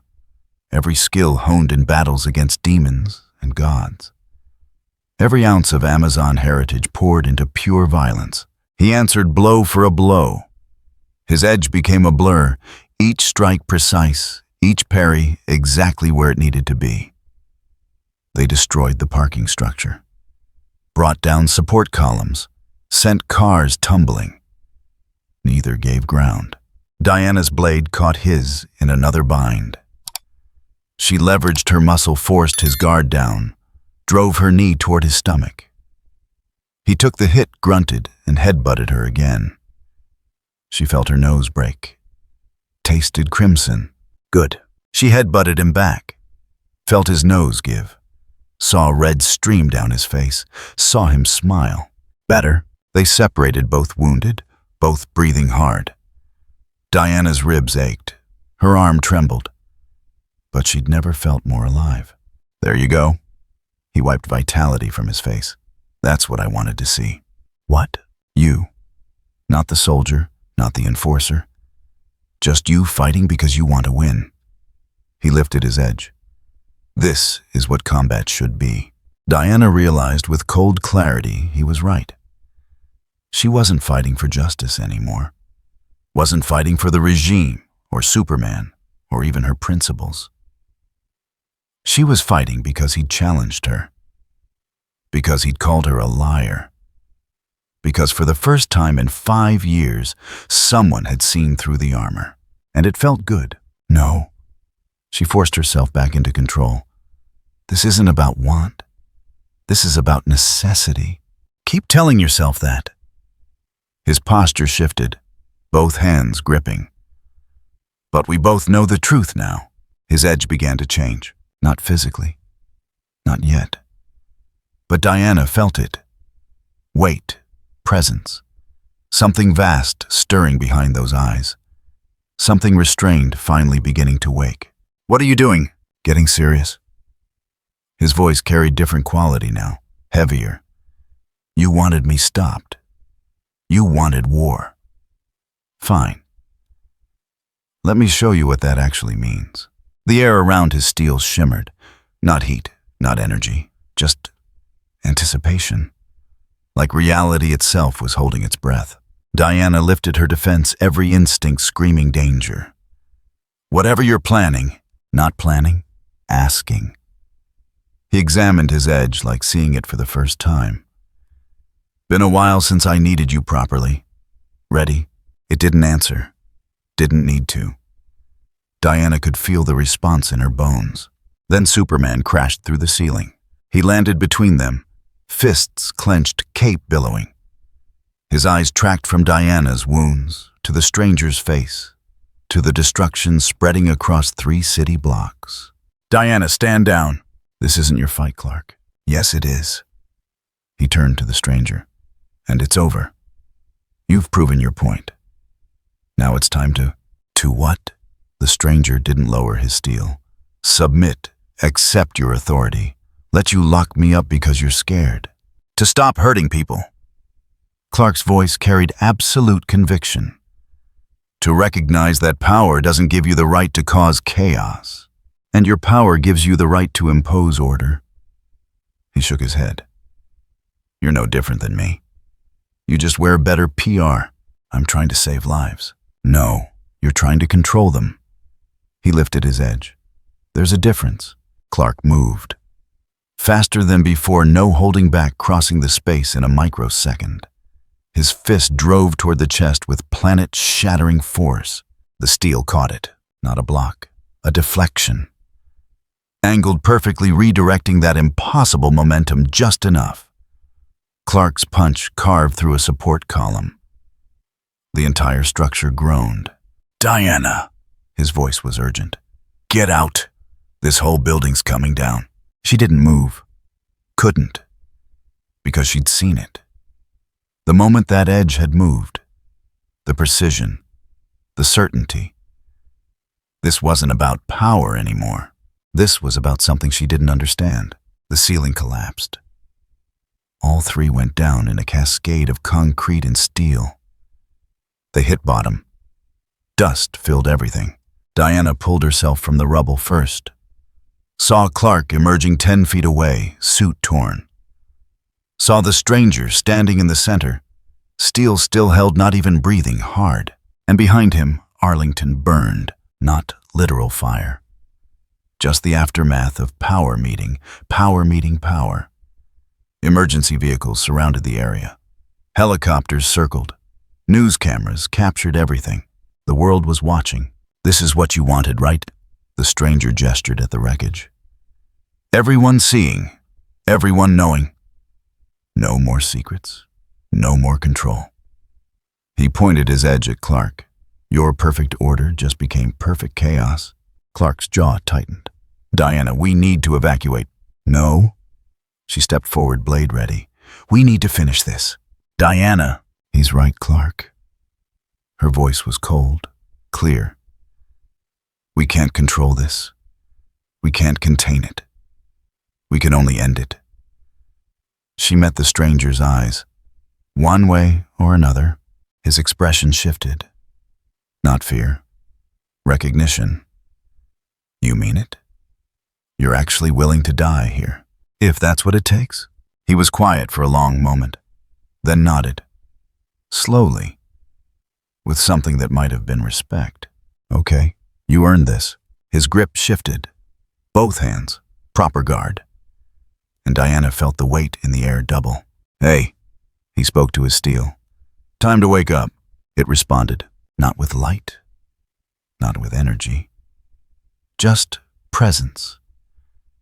Like something vast had suddenly paid attention. Diana's every instinct screamed to run. She stood her ground. No Zaraki, he said quietly, and the world cracked. Not literally, not yet. But Diana felt it. Reality straining, rules bending. The simple truth that some things didn't belong here and never would. Clark moved to intervene. The stranger's free hand shot out, palm forward. Your fight's over. This is hers. And impossibly, Clark stopped. Not because he was forced to, but because something in that gesture, that voice, that presence said, this is sacred. Don't interfere. Asterisk. Diana positioned herself. Saw her reflection in his steel. Saw herself wounded, exhausted, exhilarated. No holding back, she said. Never again, he agreed. They attacked. This chapter was surprisingly deep, especially the moment with the lasso of truth. Wonder Woman tried to expose Kenpachi as a villain, but instead, she accidentally exposed her own hypocrisy. I think it is super interesting that Kenpachi is actually the most honest person in the fight, because he admits he just loves violence, while Diana pretends it is for justice. He basically broke her worldview just by being himself. It seems like he respects her strength, but he totally looks down on her for lying to herself about why she fights. But to be honest, I quite agree with Kenpachi that the regime are just bullies with good PR. The Tower of Fate appeared between heartbeats. One moment, empty street. The next, architecture that shouldn't exist, impossible angles, walls flickering between states, a doorway older than civilization. It settled into Arlington's ruins, like it had always been there. Dr. Fate emerged, golden helmet catching light from nowhere. Behind him, the tower's interior glowed with symbols that hurt to perceive. Kenpachi stopped walking, examined the structure, the figure, the wrongness radiating from both. Then grinned. Now this is different. You do not belong here. The helmeted figure's tone carried no anger, no judgment, just statement of fact. This reality was not built to contain you. Yeah. Kenpachi rolled his shoulders. And who decides that? The fundamental laws governing existence. He descended, boots touching pavement that cracked under cosmic authority. You are an anomaly, a variable outside all equations. Your presence destabilizes causality itself. Big words. Kenpachi's hand moved to his hilt. You going to do something about it, or just talk? I will restore balance. Both hands lifted. Golden light bloomed between palms, geometric patterns forming in three-dimensional space. This is not punishment. This is correction. The glyphs activated. Reality folded. Kenpachi found himself standing in the same spot. But everything had changed. The street existed in layers now, each slightly offset, creating a maze of overlapping realities. Up and down lost meaning. Gravity pulled from 7 directions simultaneously. He took a step. His foot landed on air that supported weight like stone. Took another. Passed through a wall that was solid and incorporeal at once. He examined his surroundings, genuinely curious. This is new. You are trapped within a spatial prison. The words came from everywhere and nowhere. A space where physical laws bend to my will. Here instinct means nothing. Only law prevails. Kenpachi swung. The arc cut through 3 layers of reality, shearing them like paper. The prison shuddered. Glyphs flickered. You were saying. Hands moved in precise patterns. More glyphs manifested, interlocking, forming restraints of pure concept. Not metal. Not energy. Just the idea of binding given form. They wrapped around his arms, legs, torso. He pulled against them. They held. Not because they were strong, but because they represented law, and law said, you cannot move. Interesting. He tested the bindings, feeling how they worked. So it's not about force, it's about rules. Correct. The helmet turned, assessing. Rules that govern all things, even you. Wrong. His spiritual pressure spiked. The air thickened, became visible, crushing weight that made reality walls groan. Rules exist until someone breaks them. The conceptual restraints began to crack. Not physically, but their certainty wavered. The absolute law saying he couldn't move started developing exceptions. He reinforced immediately, pouring more power into the binding. You do not understand. This is not a contest of strength. This is mathematics, logic, the fundamental architecture of existence. Then your architecture's got problems. Kenpachi pulled harder. One bond shattered into geometric fragments. Because I'm still here. From a rooftop 3 blocks away, Bruce watched through specialized lenses that filtered out the worst of the distortion. Constantine stood beside him, smoking, squinting at the tower. Your wizard's got him pinned, Constantine observed. Question is, for how long? Long enough.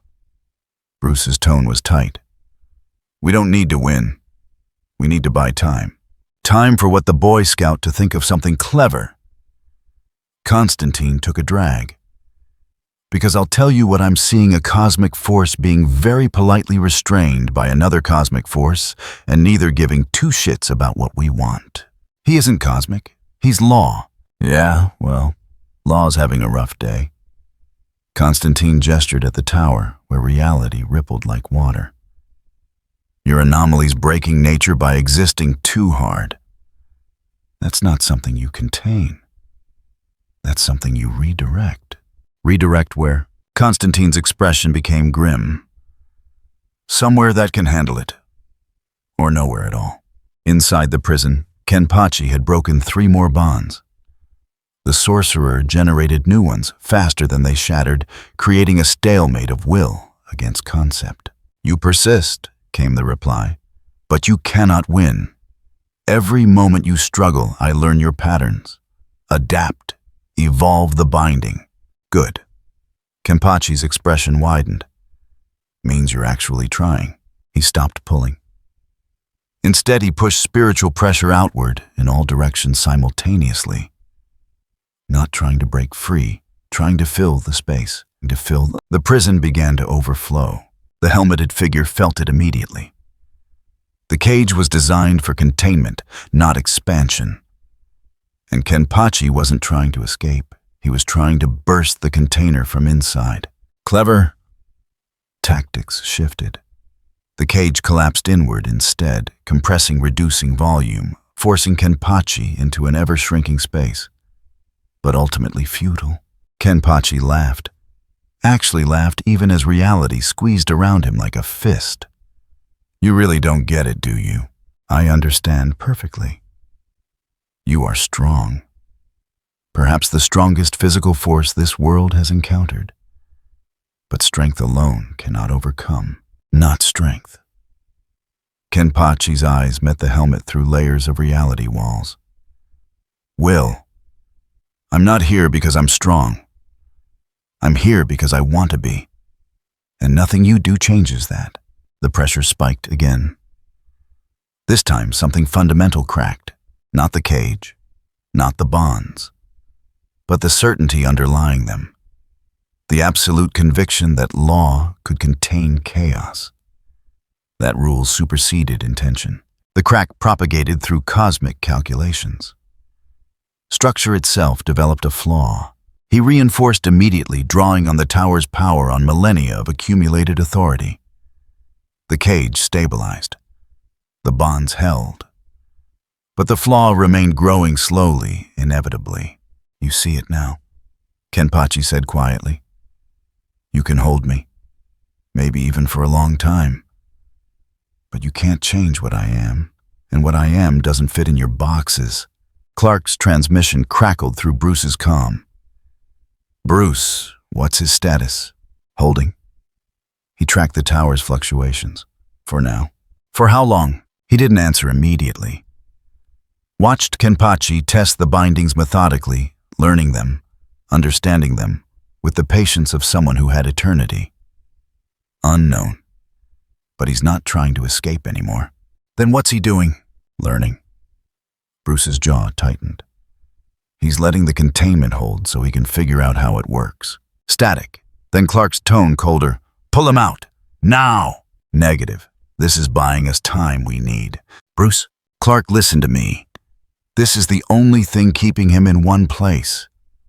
The moment we pull back, he's free again. And next time he'll know how to counter magic. More static. Then Diana's transmission cut in. Batman's right. We use this opportunity to prepare a permanent solution. There is no permanent solution, Clark snapped. We've tried force. We've tried containment. Now we're trying magic. And he's adapting to all of it. Then we escalate beyond magic. Diana's tone carried absolute conviction. We call in forces that specialize in impossible threats. Constantine's head snapped toward the comm. Oh, bloody hell. She's not suggesting. The lanterns, Diana continued. Or apocalypse. Constantine pulled the cigarette from his mouth. That's where this is heading, isn't it? Can't beat him, so you bring in the god of tyranny to do it for you? Silence on the comm. Bruce's eyes closed. Diana, tell me you're not considering Darkseid. I'm considering every option.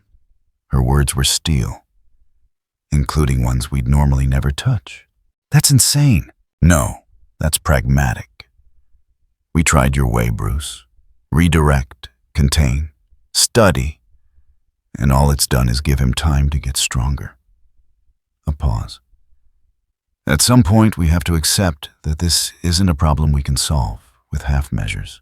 Inside the prison, Kenpachi felt something shift. Not in the magic around him, in the world beyond it. Attention. Vast, hungry, interested.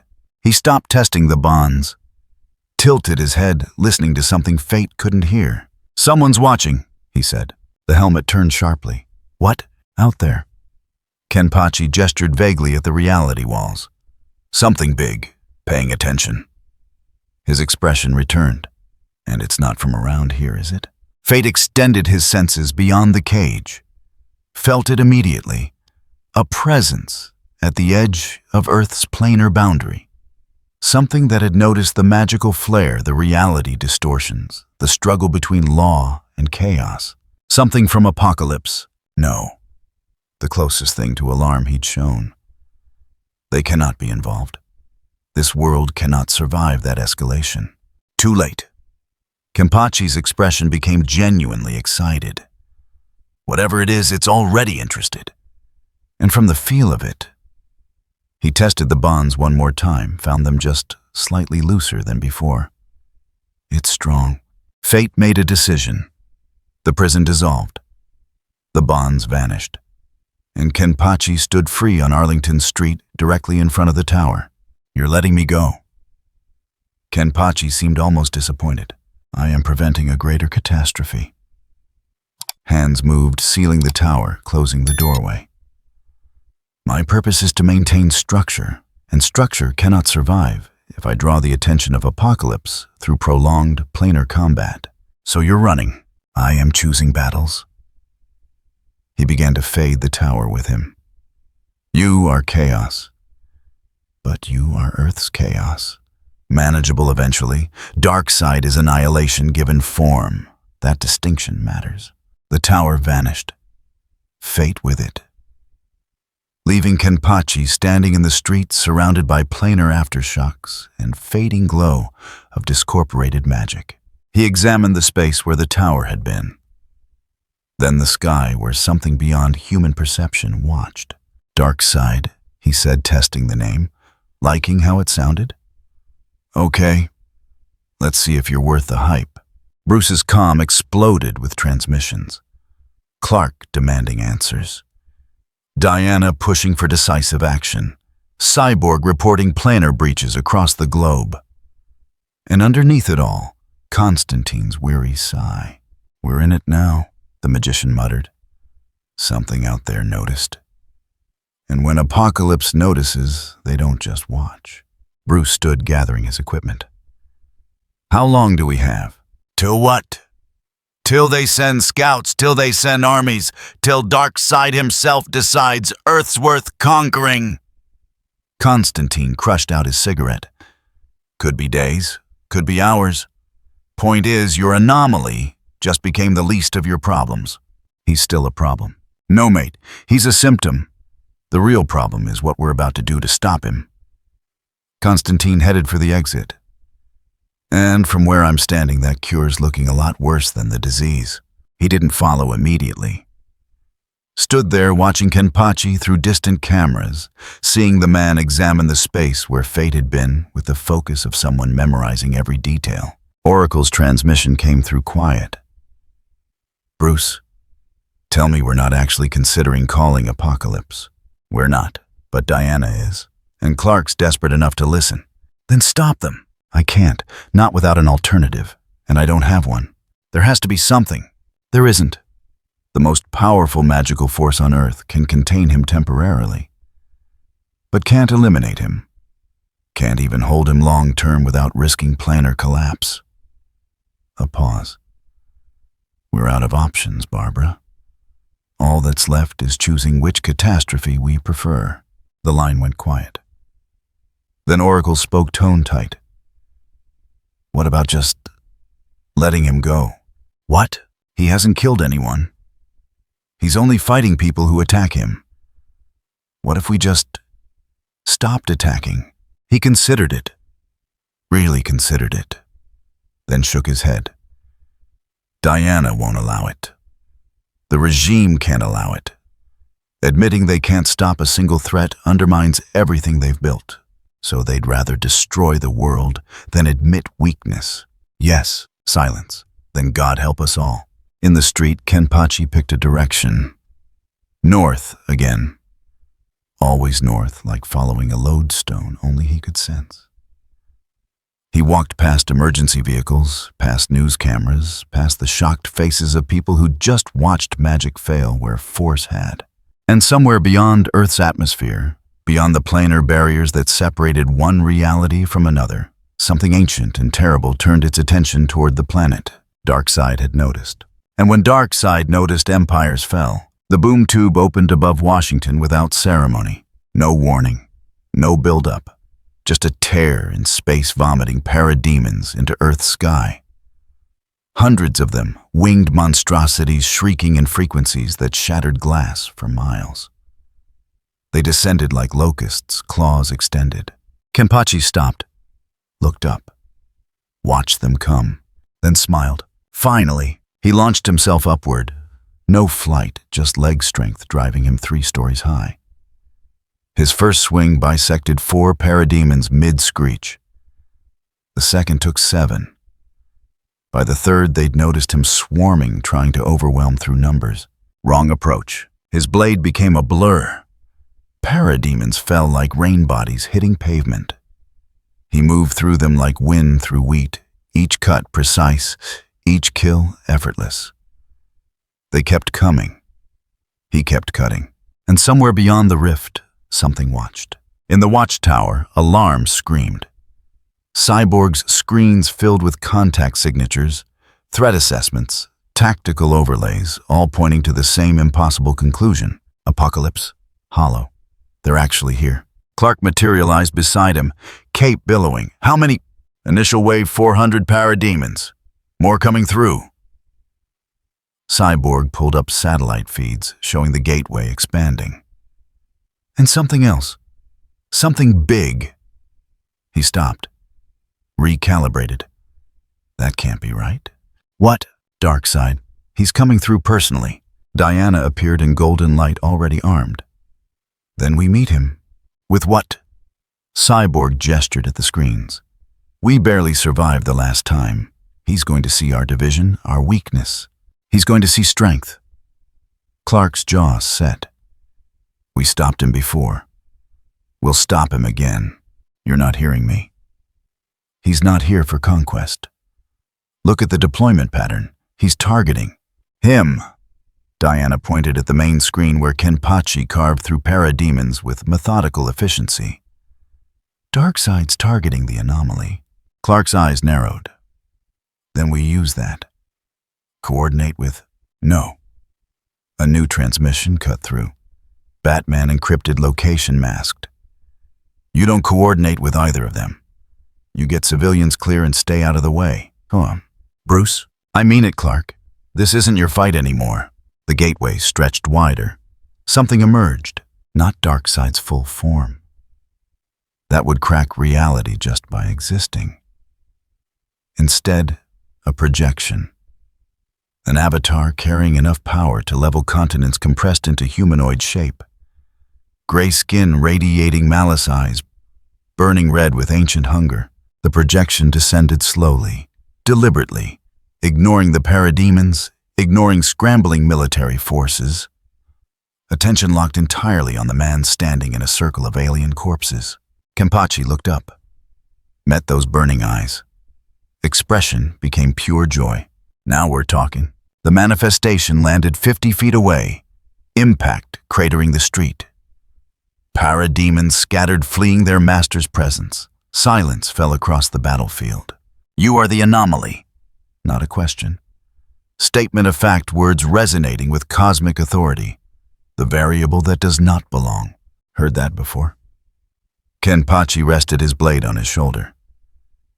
You going to do something about it, or just talk like everyone else? I am going to measure you. Those eyes blazed brighter. Your existence disturbs calculations, interferes with inevitability. Before I determine your purpose, I must understand your limits. My limits. Kenpachi laughed.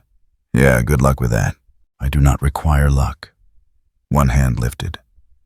I am Darkseid. I am tyranny made manifest. I am the heat death of free will. Pressure radiated outward, crushing weight that bent light. And you will kneel. The pressure hit Kenpachi like a hammer. Spiritual and physical combined force, designed to break lesser beings at the conceptual level. It drove him to one knee.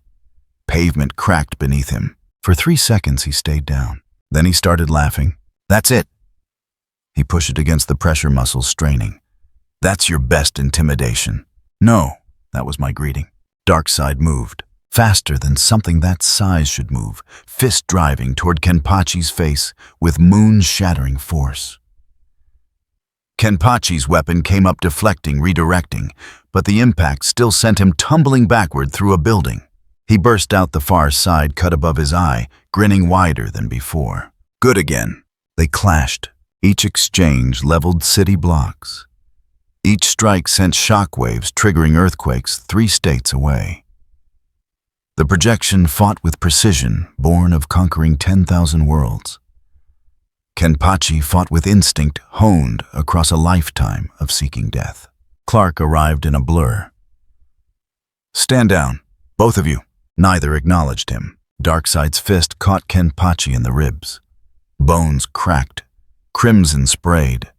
Kenpachi's edge carved across the gray chest in response. Stone skin parted. No vitality, just darkness beneath. They separated, both wounded, both advancing immediately. I said, "Stand down."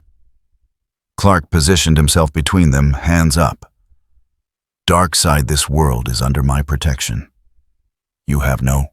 The projection's hand shot out, palm forward.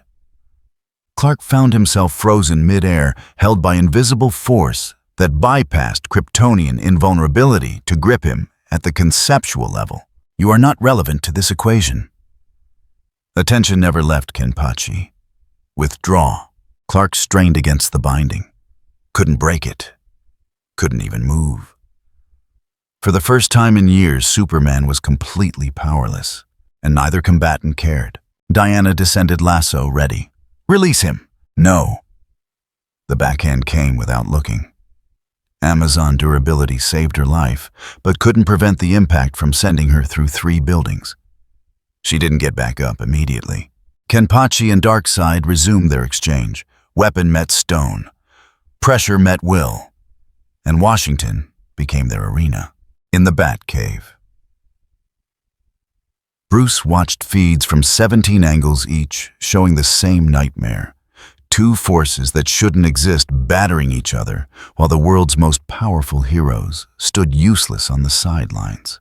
Constantine appeared beside him, smoking. "Well, this is going well. They're destroying the city. They're destroying the planet. Slowly." Constantine took a drag. "Question is, what do we do about it?" "Nothing. We can't. You brought him here thinking you could redirect him. Use him." Constantine gestured at the screens. "How's that working out?" "I was wrong." "Yeah, you were." Constantine crushed out his cigarette. "Kenpachi doesn't redirect, doesn't ally, doesn't serve. He just is, and what he is doesn't fit in anyone's plans." On screen, Kenpachi took another massive hit.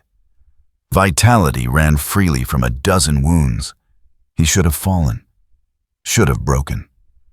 Instead, he laughed and drove his weapon into Darkseid's shoulder, deep enough to strike whatever passed for bone in a projection. The manifestation grunted. Actual sound, actual acknowledgement of pain. Interesting. He pulled away from the embedded edge ichor flowing from the wound. "You damage my form. Most impressive." "Your form?" Kenpachi yanked his weapon free. "You mean you're not even here for real? My true self would crack this reality like an egg." Circling, assessing. "This shell contains 1,000th of my power. Sufficient for testing. 1,000th. Kenpachi's eyes blazed. "And you think that's enough to measure me?" "Yes." They struck again. Harder. Faster. Darkseid's attacks carried cosmic authority, each one a command to cease, to fall, to submit. Kenpachi's edge answered with pure defiance, each cut a rejection of inevitability. Crimson and ichor mixed on shattered pavement. Clark finally broke free of the binding, flew straight at the projection, heat vision blazing. Enough.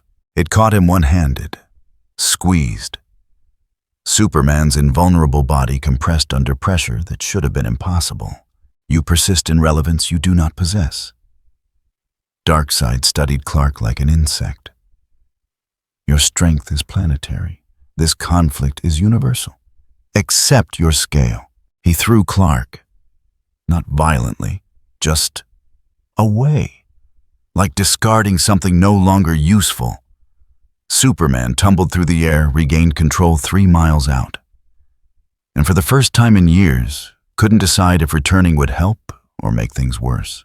Diana pulled herself from rubble, vitality streaming from a gash across her forehead.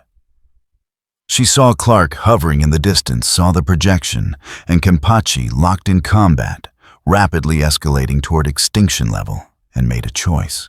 She ran, not away, toward the watchtower, toward options that didn't involve fists, because whatever was happening, traditional force had become irrelevant. The projection and Kenpachi broke apart again, both wounded, both damaged, neither yielding. You intrigue me. You possess no allegiance, no ideology, no purpose beyond conflict itself. Finally.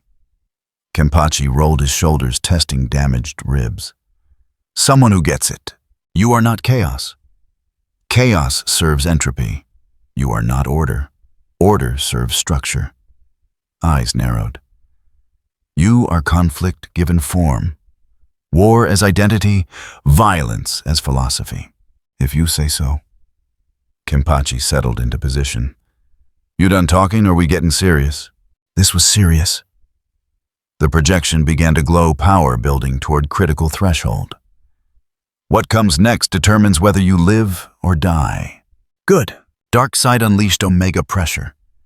Not beams that would come later if necessary, just pure oppressive force, gravity, and physics, and conceptual weight, all focused on a single point. The kind of attack that crushed stars. Kenpachi stood against it, wounded, straining, refusing to break. And somewhere deep in his core, something stirred. Not Shikai, not yet, but readiness. Acknowledgement that this opponent might finally be worth true effort. Darkseid felt it, that shift, that promise of escalation. He pulled back the pressure. Let it dissipate. Sufficient. Kenpachi blinked. What? I have measured you. Calculated variables, determined your parameters. Darkseid turned toward the gateway, still hanging open in the sky. You are worthy of the real battlefield. Wait, we're not done. Here, yes. Earth is too fragile for what you require. He gestured. The opening expanded, revealing glimpses of apocalypse beyond. Hellscapes and fire pits and armies eternal. Come. Fight where your existence makes sense. Kenpachi stared at the rift. At the world of war beyond it. At the promise of combat without restraint, without consequence, without end.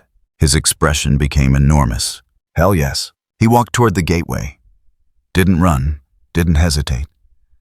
Just walked, blade resting on his shoulder.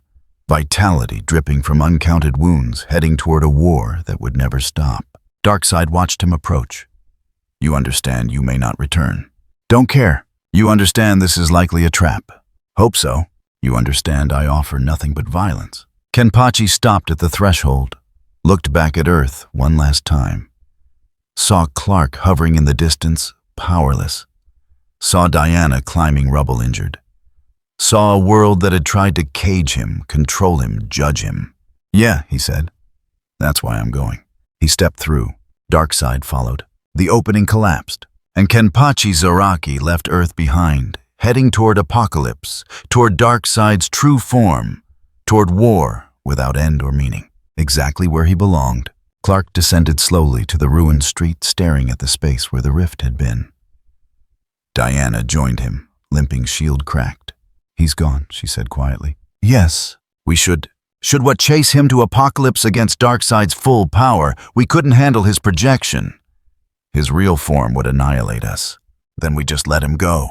Let Darkseid take him. Darkseid didn't take him. Kenpachi chose. Clark turned away, unable to keep watching the empty sky. He was never our weapon, never our problem to solve.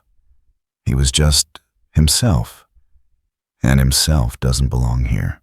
In the Bat Cave, Bruce closed the feeds, stood in darkness, listening to alarms fade. Constantine spoke quiet. Well, that's one way to solve the anomaly problem. We didn't solve anything, we just exported it. To Darkseid, who's now got a weapon he can't control and won't stop fighting. Constantine lit another cigarette. That's going to bite us eventually. Yes. So what do we do? Bruce was quiet for a long time.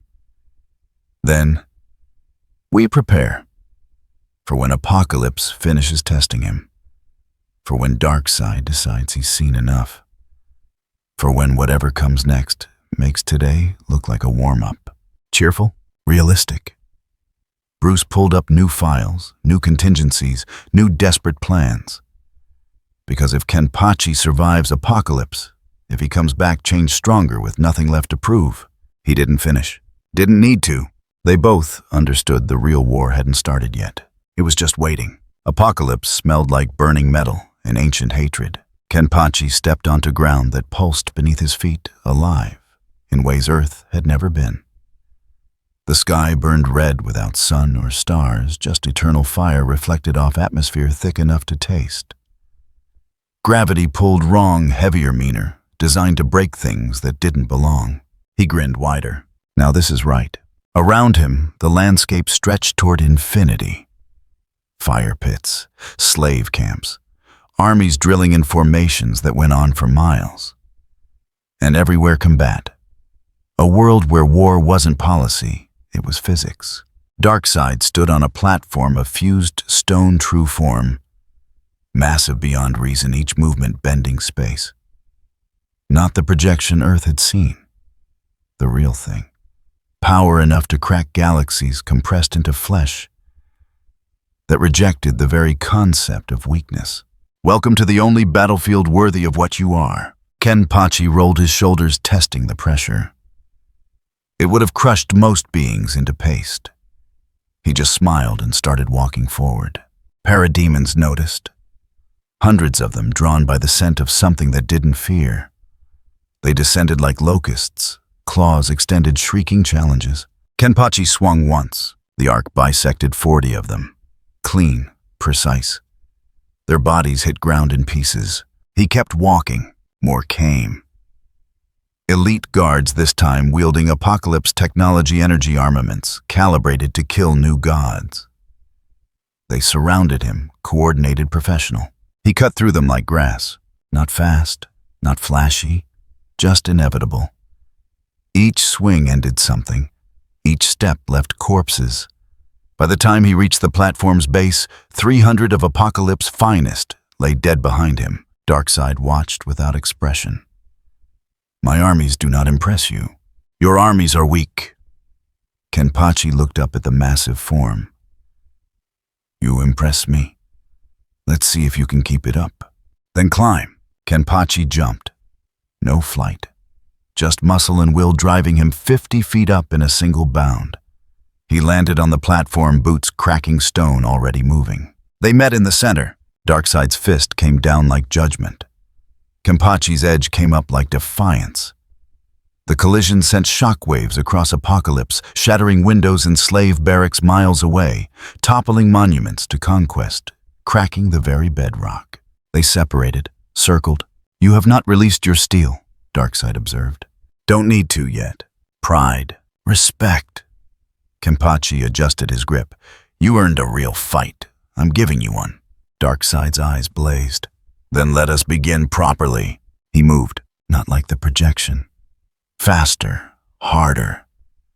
His fist caught Kenpachi in the chest, sent him through the platform, through 3 layers of stone beneath, into a fire pit that had burned for 10,000 years. Kenpachi erupted from the flames, clothes burning, skin blistered, laughing like a madman. Good again. They battled across Apocalypse. Each exchange leveled city blocks. Each strike created new geography. Darkseid with the precision of someone who had conquered universes. Kenpachi with the instinct of someone who had never needed a reason. And slowly, inevitably, Kenpachi's steel began to change. Not visibly, not yet. But Darkseid felt it. Weight, presence. The edge responding to its wielder's intent, beginning to acknowledge that maybe finally this was a battle worth its full attention. There, Darkseid said, catching Kenpachi's wrist mid-swing. I feel it. Your steel waking. Yeah. Kenpachi's eyes blazed. About time. He pulled free created distance, and for the first time since arriving on Apocalypse, spoke to his Zanpakuto. No Zaraki, no light show. No transformation sequence. It just became. What it had always been. What it would always be. A manifestation of pure violence given edge and purpose. The form grew. Became crude, jagged, more cleaver than sword. and the weight of it pressed against reality like a thumb against an eyeball. Kenpachi swung, the arc carved through space itself, dark side blocked with his forearm, invulnerable skin meeting impossible edge. For the first time in millennia, dark side bled. He examined the cut. Shallow, already healing. But present, real, acceptable. He flexed his hand, testing. Show me more. They resumed. Faster now, harder. Zaraki carved chunks from Apocalypse landscape with each missed swing. Darkside's fists cratered terrain with each blocked strike. And the world burned around them, armies fleeing, even the bravest soldiers recognizing when Titans walked. On Earth, in the Watchtower, Cyborg watched feeds that shouldn't exist. Boom tube surveillance, quantum entanglement, desperate measures to see what was happening on Apocalypse.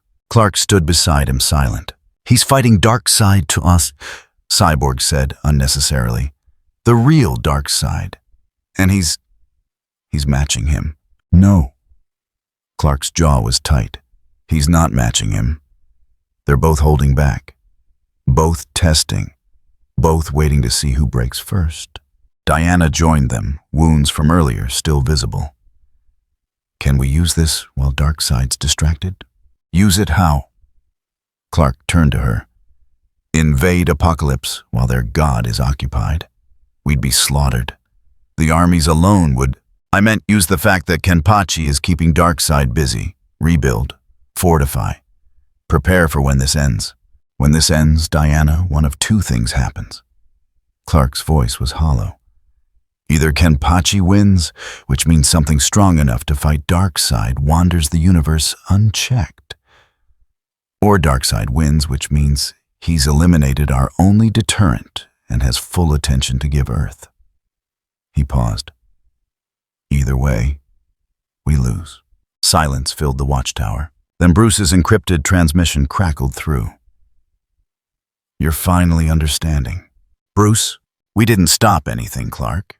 We just delayed it, redirected it, turned a local problem into a cosmic threat. Batman's tone carried years of exhaustion. I was wrong. You were wrong. The regime was wrong. Some things can't be controlled, can't be contained, can't be reasoned with. They just are. Then what do? We accept it.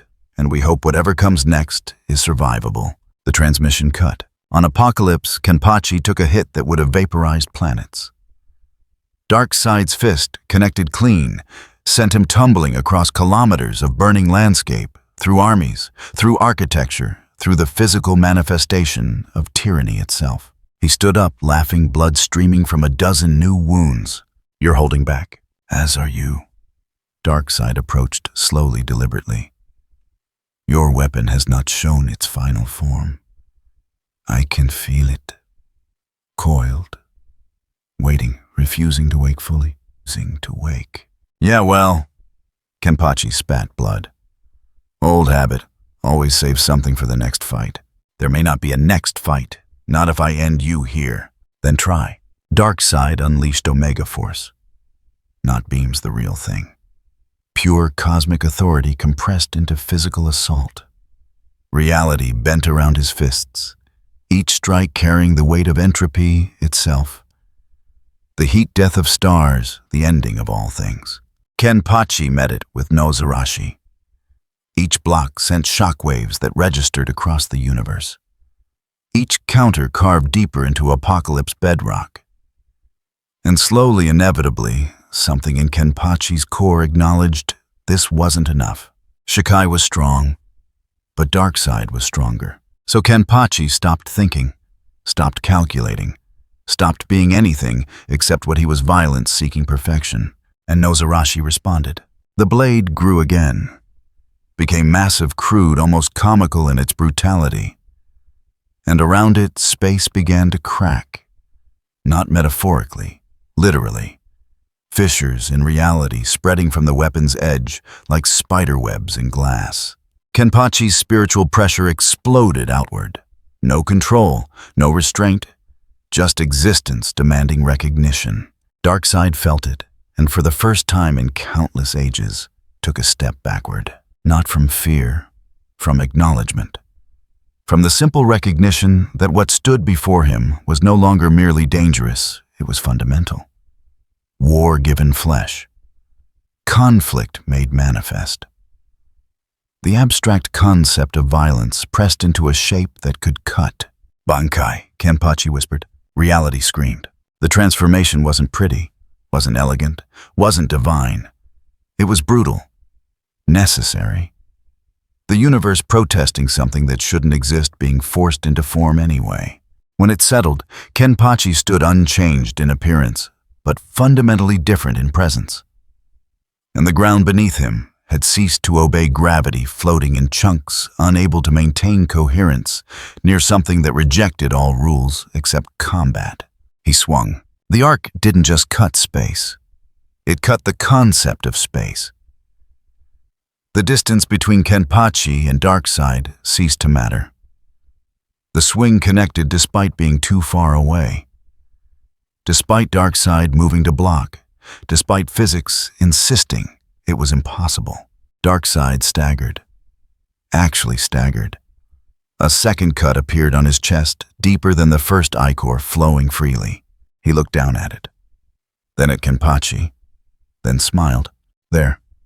Now I see you properly." He settled into a stance that had toppled empires. "Let us finish this correctly." They clashed. An apocalypse cracked in half, not metaphorically. The planet split. Tectonic plates separating core-exposed armies, falling into the void between. And in the center of the destruction, two beings fought without concern for collateral, without thought for consequence, without anything except the purity of combat. Kenpachi bled from 100 wounds. Darkseid bled from a dozen. Neither slowed, neither yielded. Each strike promised ending, each block refused it. And slowly, with the patience of something that had lived since before time, had meaning, Darkseid began to understand. This wouldn't end. Not because Kenpachi couldn't be beaten, everything could be beaten. But because beating him wouldn't stop him. Killing him wouldn't end him.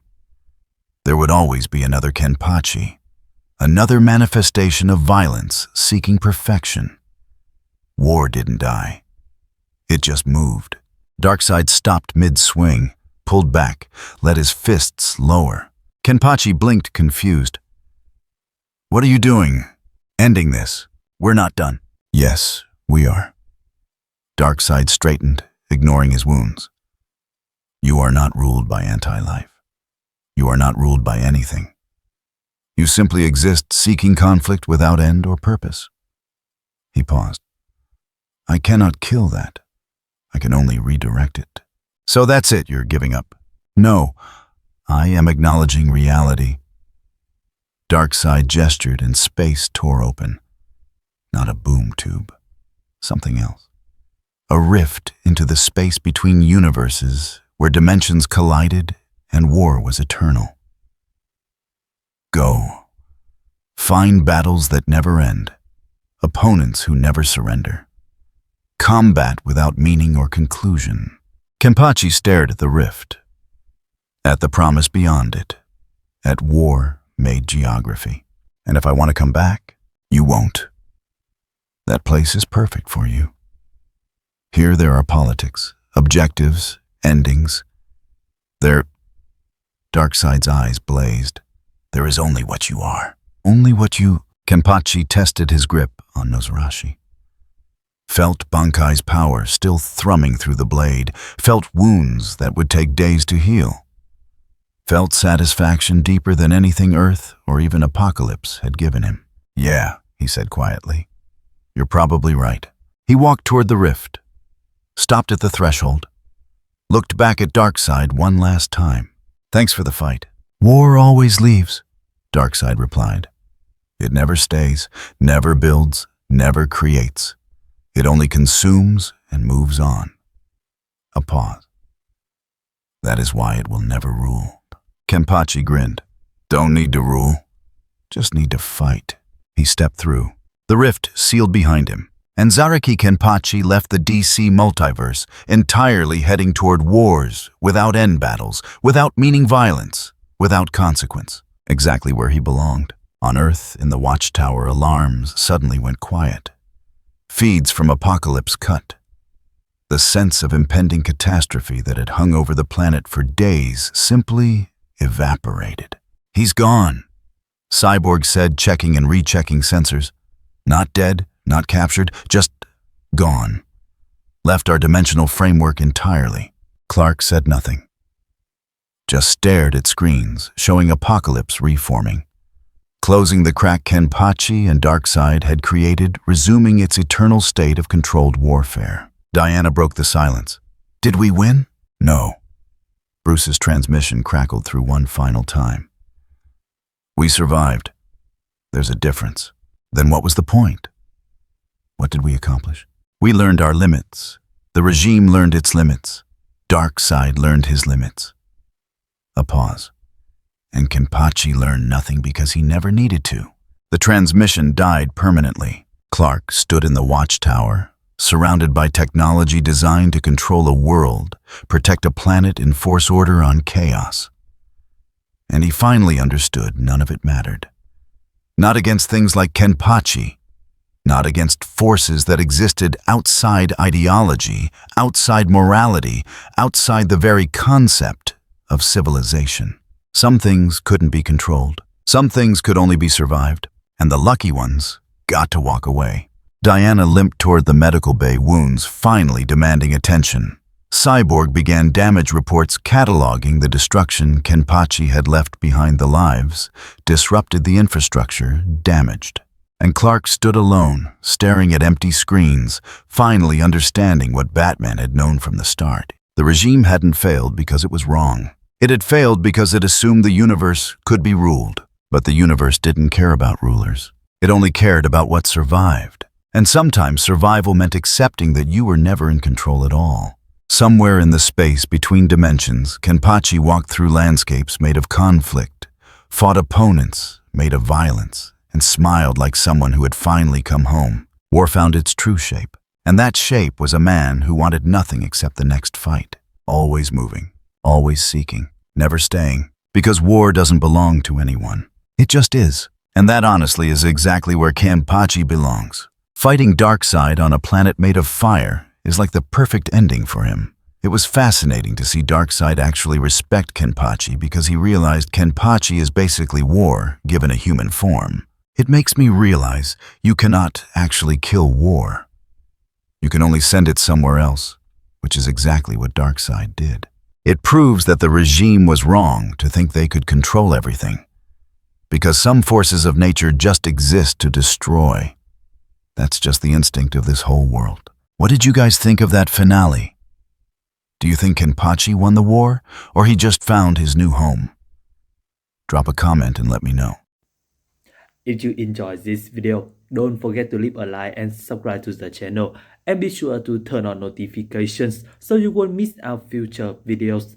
Thank you for watching, and we will see you next time.